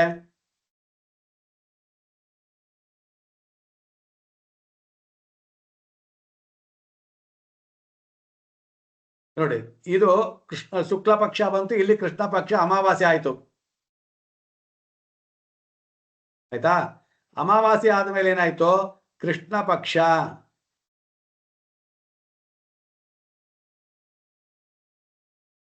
ಕೃಷ್ಣ ಪಕ್ಷ ಸ್ಟಾರ್ಟ್ ಆಯ್ತಾ ಬಂತು. ಇಲ್ಲಿಂದ ಬಂದ್ಮೇಲೆ ಮತ್ತೆ ಹುಣ್ಣಿಮೆ. ಇದು 0 ಡಿಗ್ರಿ ಇರುತ್ತೆ, ಇದು 180 ಡಿಗ್ರಿ ಅಂತರದಲ್ಲಿರುತ್ತೆ. ಅವಾಗ ಇದ್ರೊಳಗೆ ಎಷ್ಟು ಪಕ್ಷ ಬರುತ್ತೆ? ಇದು 15 ತಿಥಿಗಳು ಬರುತ್ತೆ. 15 ತಿಥಿಗಳಂತ ಹೇಳಿದ್ರೆ 180 ಡಿವೈಡೆಡ್ ಬೈ 15 ಎಷ್ಟಾಯ್ತು? 12 ಡಿಗ್ರಿ. ಬಂತ 12 ಡಿಗ್ರಿ? ಕರೆಕ್ಟ್ 12. ಹಾ ಕರೆಕ್ಟ್ 12. ಹಾ. So 180 divided by 15. ಅವಾಗ ಏನಾಯ್ತು? ಒಂದು ತಿಥಿ ಈಸ್ ಈಕ್ವಲ್ ಟು 12 ಡಿಗ್ರಿ. ಸೂರ್ಯ ಅಲ್ಲೇ ಇರ್ತಾನೆ, ಚಂದ್ರ ಏನಾಗ್ತಾ ಇರ್ತಾನೆ, ಮೂವ್ ಆಗ್ತಾ ಬರ್ತಾ ಇರ್ತಾನೆ. ಇಲ್ಲಿ ಬಂತು, ಇಲ್ಲಿ 0 ಡಿಗ್ರಿಗೆ ಬಂತು ಅಂತ ಇಟ್ಕೊಳ್ಳಿ. ಇಲ್ಲಿಂದ ಈ ಅಂತರ ಏನಾಗತ್ತೆ, ಇಲ್ಲಿಗೆ 12 degree 12 degree 12 degree 12 degree 12 degree. ಅವಾಗ ಇಲ್ಲಿಂದ ಫಸ್ಟ್ ತಿಥಿ ಏನಾಗತ್ತೆ, 0 to 12, ಆಮೇಲೆ 24, ಆಮೇಲೆ 36. ಅವಾಗ ಒಂದೇ ತಿಥಿ, ಎರಡನೇ ತಿಥಿ, ಮೂರನೇ ತಿಥಿ ಹಿಂಗೆ ಶುರುವಾಗ್ತಾ ಹೋಗುತ್ತೆ. ಮೂರನೇ ತಿಥಿ ಶುರುವಾಗ್ತಾ ಹೋಗುತ್ತೆ. ಅದನ್ನೇ ನಾವ್ ಇಲ್ಲಿ ಏನ್ ಮಾಡಿದೀವಿ, ಇಲ್ಲಿ ಚಿತ್ರ ಕೊಟ್ಟಿರೋದು ಕಾಣ್ತಾ ಇದೆಯಾ? ಇದು ಬೋರ್ಡ್ ಕಾಣ್ತಾ ಇದೆಯಾ? ಕಾಣುತ್ತೆ ಗುರುಗಳೇ. ಹಾ. ಸೊ ಬೋರ್ಡ್ ಏನ್ ಕಾಣ್ತಾ ಇದೆ ಇವಾಗ? ಫುಲ್ ಮೂನ್ ಸ್ಟಾರ್ಟ್ ಆಯ್ತು. Full Moon ಆಗ್ತಿದ್ದಂಗೆ half moon. ಅಮಾವಾಸ್ಯೆ ಆಯ್ತಾ? ಅಮಾವಾಸ್ಯೆ ಆದ್ಮೇಲೆ ಏನಾಗಿತ್ತು, ಇಲ್ಲಿಂದ ತಿರ್ಗಾ ಹಾಗೆ ಹಾಗೆ ಮೂವ್ ಆಗ್ತಾ ಬಂತು. ಈ ಮೂವ್ ಆಗಿದ್ದ ಡಿಸ್ಟೆನ್ಸ್ ಎಷ್ಟಿರುತ್ತೆ? ಇದು 12 ಡಿಗ್ರಿ. ಇಲ್ಲಿಂದ ಇಲ್ಲಿಗೆ 12 ಡಿಗ್ರಿನೇ. ಅವಾಗ ಇಲ್ಲಿಂದ ಇಲ್ಲಿಗೆ 24 ಡಿಗ್ರಿ. ಇಲ್ಲಿಂದ ಇಲ್ಲಿಗೆ 12 ಡಿಗ್ರಿ ಇರುತ್ತೆ. ಇದು 36 ಡಿಗ್ರಿ. ಹೀಗೆ ಹೋಗ್ತಾ ಹೋಗ್ತಾ ಹೋಗ್ತಾ ಬಂದಾಗ ಇಲ್ಲಿ 180 ಡಿಗ್ರಿಗೆ ಬಂದ್ಬಿಡುತ್ತೆ. 180 ಡಿಗ್ರಿಗೆ ಬಂದ್ಬಿಡುತ್ತೆ. ಸೊ ಅವಾಗ ನಿಮಗೆ ಏನ್ ಇವಾಗ ಅರ್ಥ ಆಯ್ತು? ಒಟ್ಟು ಒಂದು ಮಾಸದಲ್ಲಿ ನೀವು ಬರ್ಕೊಳ್ಬೇಕಾಗಿರೋದೇನು, ಒಂದು ಮಾಸದಲ್ಲಿ 2 ಪಕ್ಷಗಳಿರುತ್ತದೆ. 2 ಪಕ್ಷಗಳು. ಒಂದು ಶುಕ್ಲ ಪಕ್ಷ, ಇನ್ನೊಂದು ಕೃಷ್ಣ ಪಕ್ಷ. ಕೃಷ್ಣ ಪಕ್ಷ. ಸೊ ಹುಣ್ಣಿಮೆ ನಂತರ, ಹುಣ್ಣಿಮೆ ಆದ ಮೇಲೆ ಕೃಷ್ಣ ಪಕ್ಷ ಪ್ರಾರಂಭವಾಗುತ್ತದೆ. ಕೃಷ್ಣ ಪಕ್ಷ ಪ್ರಾರಂಭವಾಗುತ್ತದೆ. ಅದನ್ನು ನಾವು ಕ್ಷೀಣಚಂದ್ರ ಅಂತ ಕರಿತೀವಿ. ಕ್ಷೀಣಚಂದ್ರ ಅಂತ ಕರಿತೀವಿ. ಕ್ಷೀಣಚಂದ್ರ ಹೋಗ್ತಾ ಹೋಗ್ತಾ ಏನಾಗ್ತಾನೆ, ಅಮಾವಾಸ್ಯೆಗೆ ಬಂದು ಸೇರ್ಕೊಳ್ತಾನೆ. ಅಮಾವಾಸ್ಯೆ ಮುಗಿದ ಮೇಲೆ ಪ್ರಥಮ ತಿಥಿಯಿಂದ ಶುಕ್ಲ ಪಕ್ಷ ಪ್ರಾರಂಭವಾಗುತ್ತದೆ. ಶುಕ್ಲ ಪಕ್ಷ ಪ್ರಾರಂಭವಾಗುತ್ತದೆ. ಇದನ್ನು ನಾವು ವೃದ್ಧಿ ಚಂದ್ರ ಅಂತ ಕರಿತೀವಿ. ವೃದ್ಧಿ ಚಂದ್ರ ಅಂತ ಕರಿತೀವಿ. ಅಂದ್ರೆ ಶುಕ್ಲ ಅಂದ್ರೇನೆ ವೈಟು, ಕೃಷ್ಣ ಅಂದ್ರೆ ಕಪ್ಪು ಅಷ್ಟೇ. ಕೃಷ್ಣ ಅಂದ್ರೆ ಕಪ್ಪು, ಶುಕ್ಲ ಅಂದ್ರೆ ವೈಟು. ಸೊ ಚಂದ್ರ ಏನಾಗ್ತಾನೆ, ವೃದ್ಧಿ ಆಗ್ತಾ ಹೋಗ್ತಾ ಇರ್ತಾನೆ, ಇಲ್ಲಿ ಕ್ಷೀಣಿಸ್ತಾ ಹೋಗ್ತಾ ಇರ್ತಾನೆ. ಇವತ್ತು ಯಾವ ತಿಥಿ ಹಂಗಾರೆ? ಚತುರ್ಥಿ. ನಾವು ಪಕ್ಷ ಸೇರಿಸಿ ಹೇಳ್ಬೇಕಾಗ್ತಲ್ಲ. ಚತುರ್ಥಿ. ಯಾವ ಪಕ್ಷ? ಕೃಷ್ಣ ಪಕ್ಷ. ಸೊ ಕೃಷ್ಣ ಪಕ್ಷ. ಸೊ ಕೃಷ್ಣ ಪಕ್ಷ ಅಂತಕ್ಕಂಥದ್ದು ಏನ್ ಹೇಳಿದೀವಿ, ಅಮಾವಾಸ್ಯೆ ಮುಗಿದ ಮೇಲೆ ಇಲ್ಲ ಹುಣ್ಣಿಮೆ ಮುಗಿದ ಮೇಲೆ ಕೃಷ್ಣ ಪಕ್ಷ ಸ್ಟಾರ್ಟ್ ಆಗುತ್ತಾ? ಹುಣ್ಣಿಮೆ ಮುಗಿದ ಮೇಲೆ. ಹುಣ್ಣಿಮೆ ಆದ್ಮೇಲೆ. ಹಾ, ಹುಣ್ಣಿಮೆ ಮುಗಿದ ಮೇಲೆ ಸ್ಟಾರ್ಟ್ ಆಗ್ತಕ್ಕಂಥದ್ದು. ಹಾಗಾದ್ರೆ ಸೂರ್ಯ ಇವಾಗ ಯಾವ ರಾಶಿಯಲ್ಲಿದ್ದಾನೆ? ಮಕರ ರಾಶಿಯಲ್ಲಿದ್ದಾನ? ಮಕರ ರಾಶಿ. ಮಕರ ರಾಶಿಯಿಂದ 180 ಡಿಗ್ರಿ ಕಟಕ ರಾಶಿನಾ? ಹೌದು. ಸೊ ಕಟಕ ರಾಶಿಯಲ್ಲಿ ಇವಾಗ ಏನ್ ಮಾಸ ಇದು? ಮಾಘ ಮಾಸ. ಮಾಘ ಮಾಸ. ಮಾಘ ಮಾಸ. ಸೊ ಕಟಕ ರಾಶಿಯಲ್ಲಿ ಇದ್ದಾನೆ ಅಂತ ಹೇಳಿದ್ರೆ ಕಟಕ ರಾಶಿನಲ್ಲಿ ಹುಣ್ಣಿಮೆನಲ್ಲಿ ಇರ್ಬೇಕಾ? ಹೌದು, ಹುಣ್ಣಿಮೆಲ್ ಕಟಕ. ಯಾರು? ಚಂದ್ರ ಇರ್ತಾನೆ. ಚಂದ್ರ ಇರ್ತಾನೆ. ಅವಾಗ ಚಂದ್ರ ಕಟಕ ರಾಶಿಯಲ್ಲಿ ಇರಬೇಕು. ಸೊ ಅಲ್ಲಿಂದ ಇವಾಗ ಕೃಷ್ಣ ಪಕ್ಷ ಚತುರ್ಥಿ ಅಂತ ಹೇಳಿದ್ರೆ 12 × 4. 2 ಸಿಂಹದಲ್ಲಿದ್ದಾನೆ. ಏನು? ಸಿಂಹದಲ್ಲಿ. ಇವತ್ತು ಹೌದು. 12 2 ಕಾಲ್ ದಿನ ಅಲ್ಲ 2 ಕಾಲ್ ದಿನಕ್ಕೆ ಒಂದು ಇದಲ್ವಾ? ಹ್ಮ್. ಹಾಗಾಗಿ 60 12 ನಾಲ್ಕಲೆ 48 ಡಿಗ್ರಿ.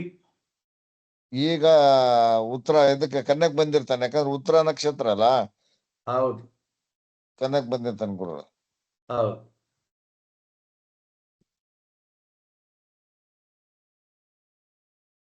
ಯಾಕೆ ಮಘ ಮಾಸ ಅಂತ ಕರೆದ್ರು?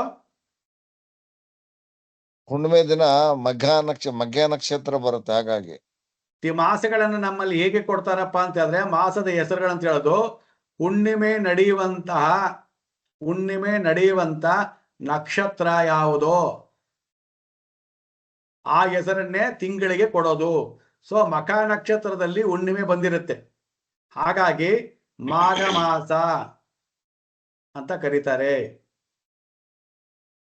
ಅಶ್ವಿನಿ ನಕ್ಷತ್ರದಲ್ಲಿ ಹೇಳಿದ್ರೆ ಆಶ್ವೀಯಜ ಮಾಸ, ಚಿತ್ತ ನಕ್ಷತ್ರದಲ್ಲಿ ಹೇಳಿದ್ರೆ ಚೈತ್ರ ಮಾಸ, ವಿಶಾಖ ನಕ್ಷತ್ರದಲ್ಲಿ ನಡೆದ್ರೆ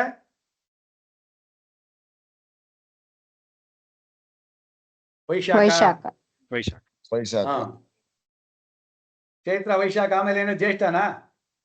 ಜ್ಯೇಷ್ಠ ನಕ್ಷತ್ರದಲ್ಲಿ ನಡೆದ್ರೆ ಜ್ಯೇಷ್ಠ ನಕ್ಷತ್ರ ಬಂದಿರುತ್ತೆ. ಸಿಂಪಲ್. ಜ್ಯೇಷ್ಠ ನಕ್ಷತ್ರದಲ್ಲಿ ಹುಣ್ಣಿಮೆ ನಡೆಯುತ್ತೆ, ಸೊ ಮುಂದಿನ ತಿಂಗಳು ಅದನ್ನ ಜ್ಯೇಷ್ಠ ಮಾಸ ಅಂತ ಕರಿತೀವಿ. ಪೂರ್ವಾಷಾಢ, ಉತ್ತರಾಷಾಢ. ಪೂರ್ವಾಷಾಢದಲ್ಲಿ ಹುಣ್ಣಿಮೆ ನಡೆಯುತ್ತೆ, ನೆಕ್ಸ್ಟ್ ಮಂತು ಆಷಾಢ ಬರುತ್ತೆ. ಶ್ರವಣ ನಕ್ಷತ್ರದಲ್ಲಿ ಚಂದ್ರ ಇರ್ತಾನೆ, ಅದಕ್ಕೆ ಆಪೋಸಿಟ್ 180 ಡಿಗ್ರಿಯಲ್ಲಿ ಸೂರ್ಯ ಇರ್ತಾನೆ, ಆವಾಗ ಹುಣ್ಣಿಮೆ ಆಗತ್ತೆ, ಅದನ್ನ ಶ್ರಾವಣ ಮಾಸ ಅಲ್ವಾ? ಹೌದು. ಸೊ ಹಿಂಗೆ ಶ್ರಾವಣ ಆದ್ಮೇಲೆ ಪೂರ್ವ ಭಾದ್ರಪದ ನಕ್ಷತ್ರದಲ್ಲಿ ಹುಣ್ಣಿಮೆ ಆಗತ್ತೆ, ಭಾದ್ರಪದ ಮಾಸ. ಅಶ್ವಿನಿ ನಕ್ಷತ್ರದಲ್ಲಿ ಹುಣ್ಣಿಮೆ ಆಗತ್ತೆ, ಆಶ್ವೀಯಜ ಮಾಸ. ಹಿಂಗೆ ಹಿಂಗೆ ತಿರ್ಕೊಂಡು ಹೋಗ್ತಾ ಇರುತ್ತೆ. ಅರ್ಥವಾಯ್ತಾ? ಸೊ ಇವಾಗ ನೀವೇನ್ ತಿಳ್ಕೊಂಡ್ರೆ, ಮಾಸ ಅಂತಕ್ಕಂಥದ್ದು ಎರಡು. ಒಂದು ಮಾಸದಲ್ಲಿ 2 ತಿಥಿ 2 ಪಕ್ಷ ಬರುತ್ತೆ, ಒಂದು ಕೃಷ್ಣ ಪಕ್ಷ, ಇನ್ನೊಂದು ಶುಕ್ಲ ಪಕ್ಷ. ಒಂದು ಪಕ್ಷದಲ್ಲಿ 15 ತಿಥಿ ಇರುತ್ತೆ, ಒಂದು ತಿಥಿಯ ವ್ಯಾಪ್ತಿ 12 ಡಿಗ್ರಿ. ಅದು ತಿಳ್ಕೊಂಡ್ರೆ ನೆಕ್ಸ್ಟ್ ಕರ್ಣ ಮಾಡುವಾಗ ಕರ್ಣ ಬಂದು ಒಂದು ತಿಥಿಯಲ್ಲಿ ಅರ್ಧ ಭಾಗ ಕರ್ಣ ದೇವತೆಗಳು. ಈಗ ತಿಥಿಗೆ ಬಂದಿದೀವಿ ಅಂದ್ರೇನು, ತಿಥಿಯ ದೇವತೆಗಳು ಯಾರು, ತಿಥಿಯ ನಕ್ಷತ್ರಗಳು ಯಾರು ಅಂತೆಲ್ಲ ಗೊತ್ತಾಗಬೇಕು ಅಲ್ವಾ? ಸೊ ಅವಾಗ ತಿಥಿ ಎಲ್ಲೆಲ್ಲಿ ಯೂಸ್ ಮಾಡ್ತೀವಿ, ತಿಥಿಯನ್ನು ಯಾವ್ಯಾವ ತರ ಯೂಸ್ ಮಾಡಬೇಕು ಅನ್ನೋದು ದೊಡ್ಡ ಲೆಕ್ಕ ಅದು.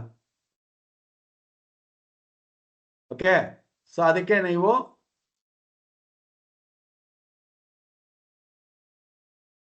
ತಿಥಿ ಅಂತಕ್ಕಂಥದ್ದು ನಮಗೆ ಬಹಳ ಇಂಪಾರ್ಟೆಂಟ್ ಆಗಿ ಕೆಲಸ ಮಾಡುತ್ತೆ.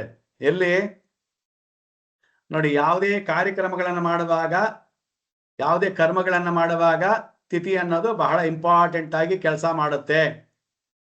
ತಿಥೀತ ಶ್ರಿಯಂ ಮಾಪ್ನೋತಿ ಅಂತ ಪಂಚಾಂಗ ಓದುತ್ತೆ. ಪಂಚಾಂಗ ಏನಿರುತ್ತೆ, ತಿಥೀಚ ಶ್ರಿಯಂ ಮಾಪ್ನೋತಿ, ತಿಥಿಯ ಕಾಲದಲ್ಲಿ ಮಾಡುವಂತಹ ಕೆಲಸ ಕಾರ್ಯಗಳು ಅಭಿವೃದ್ಧಿಯನ್ನು ಕೊಡುತ್ತೆ ಅಂತ ಹೇಳುತ್ತೆ. ಸೊ ಅವಾಗ ತಿಥೀಚ ಶ್ರಿಯಂ ಮಾಪ್ನೋತಿ ಅಂದ್ರೆ ನಾವು ಅದನ್ನ ಬೇರೆ ಬೇರೆ ರೀತಿಯಾಗಿ ಬಳಸಬೇಕಾಗಿ ಬರುತ್ತೆ. ಈಗ ನಾವು ಇದಕ್ಕೆ ಹೋಗ್ತಲ್ಲ, ಮುಹೂರ್ತ ಭಾಗಕ್ಕೆ ಹೋಗ್ತಾ ಇಲ್ಲ, ಇದಕ್ಕೆ ಜಾತಕದ ರೀತಿಯಲ್ಲಿ ನೋಡಿದಾಗ ನಮಗೆ ಮುಂದಿನ ದಿನಗಳಲ್ಲಿ ತಿಥಿ ದೋಷ, ಅದು ಲಗ್ನ ದೋಷ ಅಂತ ಕರಿತೀವಿ. ಆ ತಿಥಿ ದೋಷ ಅಂತಕ್ಕಂಥದ್ದು ಏನಪ್ಪಾ ಅಂದ್ರೆ, ಯಾವ ತಿಥಿಯಲ್ಲಿ ಯಾವ ಗ್ರಹಗಳು ತಿಥಿ ಶೂನ್ಯವಾಗಿರುತ್ತೋ ಆ ತಿಥಿ ಕೆಲಸಗಳು ಮಾಡಲ್ಲ, ಅದು ಕೆಲಸವನ್ನ ಮಾಡಲ್ಲ ಅಂತ. ಸೊ ಅವಾಗ ತಿಥಿ ಶೂನ್ಯ ಅನ್ನೋದು ಬರುತ್ತೆ. ಅದಕ್ಕೆ ಇವಾಗ ನಾವು ತಿಥಿಯನ್ನ ಪಾಠ ಮಾಡಿದೀವಿ. ಈ ತಿಥಿಯನ್ನು ಎಲಾಬ್ರೇಟ್ ಮಾಡ್ರೆ ಇದಕ್ಕೊಂದು ತಿಂಗಳು ಬೇಕು. ಯಾವ್ಯಾವ ತಿಥಿಯಲ್ಲಿ ಏನೇನು ಕೆಲಸ ಮಾಡಬೇಕು, ತಿಥಿ ಅಧಿಪತಿ ಯಾರು, ನಂದ ತಿಥಿ ಯಾರು, ಭದ್ರ ತಿಥಿ ಯಾರು, ಕ್ಷಯ ತಿಥಿ ಯಾರು, ಪೂರ್ಣ ತಿಥಿ ಯಾರು, ತಿಥಿಯ ಅಧಿಪತಿಗಳು ಯಾರು, ಆಮೇಲೆ ತಿಥಿ ಶೂನ್ಯಗಳು ಹೆಂಗಾಗತ್ತೆ. ಅರ್ಥವಾಯ್ತಾ? ನಾವು ಬೇರೆ ನಕ್ಷತ್ರ ಅಂತ ಇಂಟ್ರೊಡ್ಯೂಸ್ ಮಾಡಿದೀವಿ, ನಕ್ಷತ್ರ ಇಷ್ಟಕ್ಕೆ ನಿಲ್ಸ್ಕೊಂಡಿದೀವಿ. ಗ್ರಹ ಅಂತ ಇಂಟ್ರೊಡ್ಯೂಸ್ ಮಾಡಿ ಅಲ್ಲೇ ನಿಂತ್ಕೊಂಡಿದೀವಿ. ಅದು ರಾಶಿ ಅಂತ ಬಂದು ಅಲ್ಲೇ ನಿಂತ್ಕೊಂಡಿದೀವಿ. ಇವಾಗ ತಿಥಿಯನ್ನು ಇಂಟ್ರೊಡ್ಯೂಸ್ ಮಾಡ್ತಾ ಇದ್ದೀವಿ. ನೆಕ್ಸ್ಟ್ ಕರ್ಣ, ಯೋಗ, ಕರ್ಣ ಎಲ್ಲ ಇಂಟ್ರೊಡ್ಯೂಸ್ ಮಾಡಿ ಮತ್ತೆ ಇವಾಗ ಅದನ್ನು ಎಲಾಬ್ರೇಟ್ ಮಾಡ್ಬೇಕಾಗಿ ಬರುತ್ತೆ. ಬರ್ಕೊಳ್ರಪ್ಪ ಕಾರಕತ್ವಗಳನ್ನ ಅಂತೇಳಿ ನೋಡಿ, ಗ್ರೂಪಲ್ಲಿ ಒಂದು ಆ್ಯಡ್ ಮಾಡಿದ್ದೀನಿ, ಸೂರ್ಯನ ಕಾರಕತ್ವಗಳು ಅಂತ. ಅದೆಲ್ಲ ತಲೆಯಲ್ಲಿ ಇರಬೇಕು. ಸೊ ಅದಕ್ಕೆ ಪ್ರಾಕ್ಟೀಸ್ ಪ್ರಾಕ್ಟೀಸ್ ಪ್ರಾಕ್ಟೀಸ್. ಕೇಳಿದಾಗಲ್ಲ ನನಗೆ ಟೈಮ್ ಇಲ್ಲ ಅಂದ್ರೆ ನಾನೇನು ಮಾಡೋಕ್ಕಾಗಲ್ಲ. ಇವಾಗ ನಾವು ಆ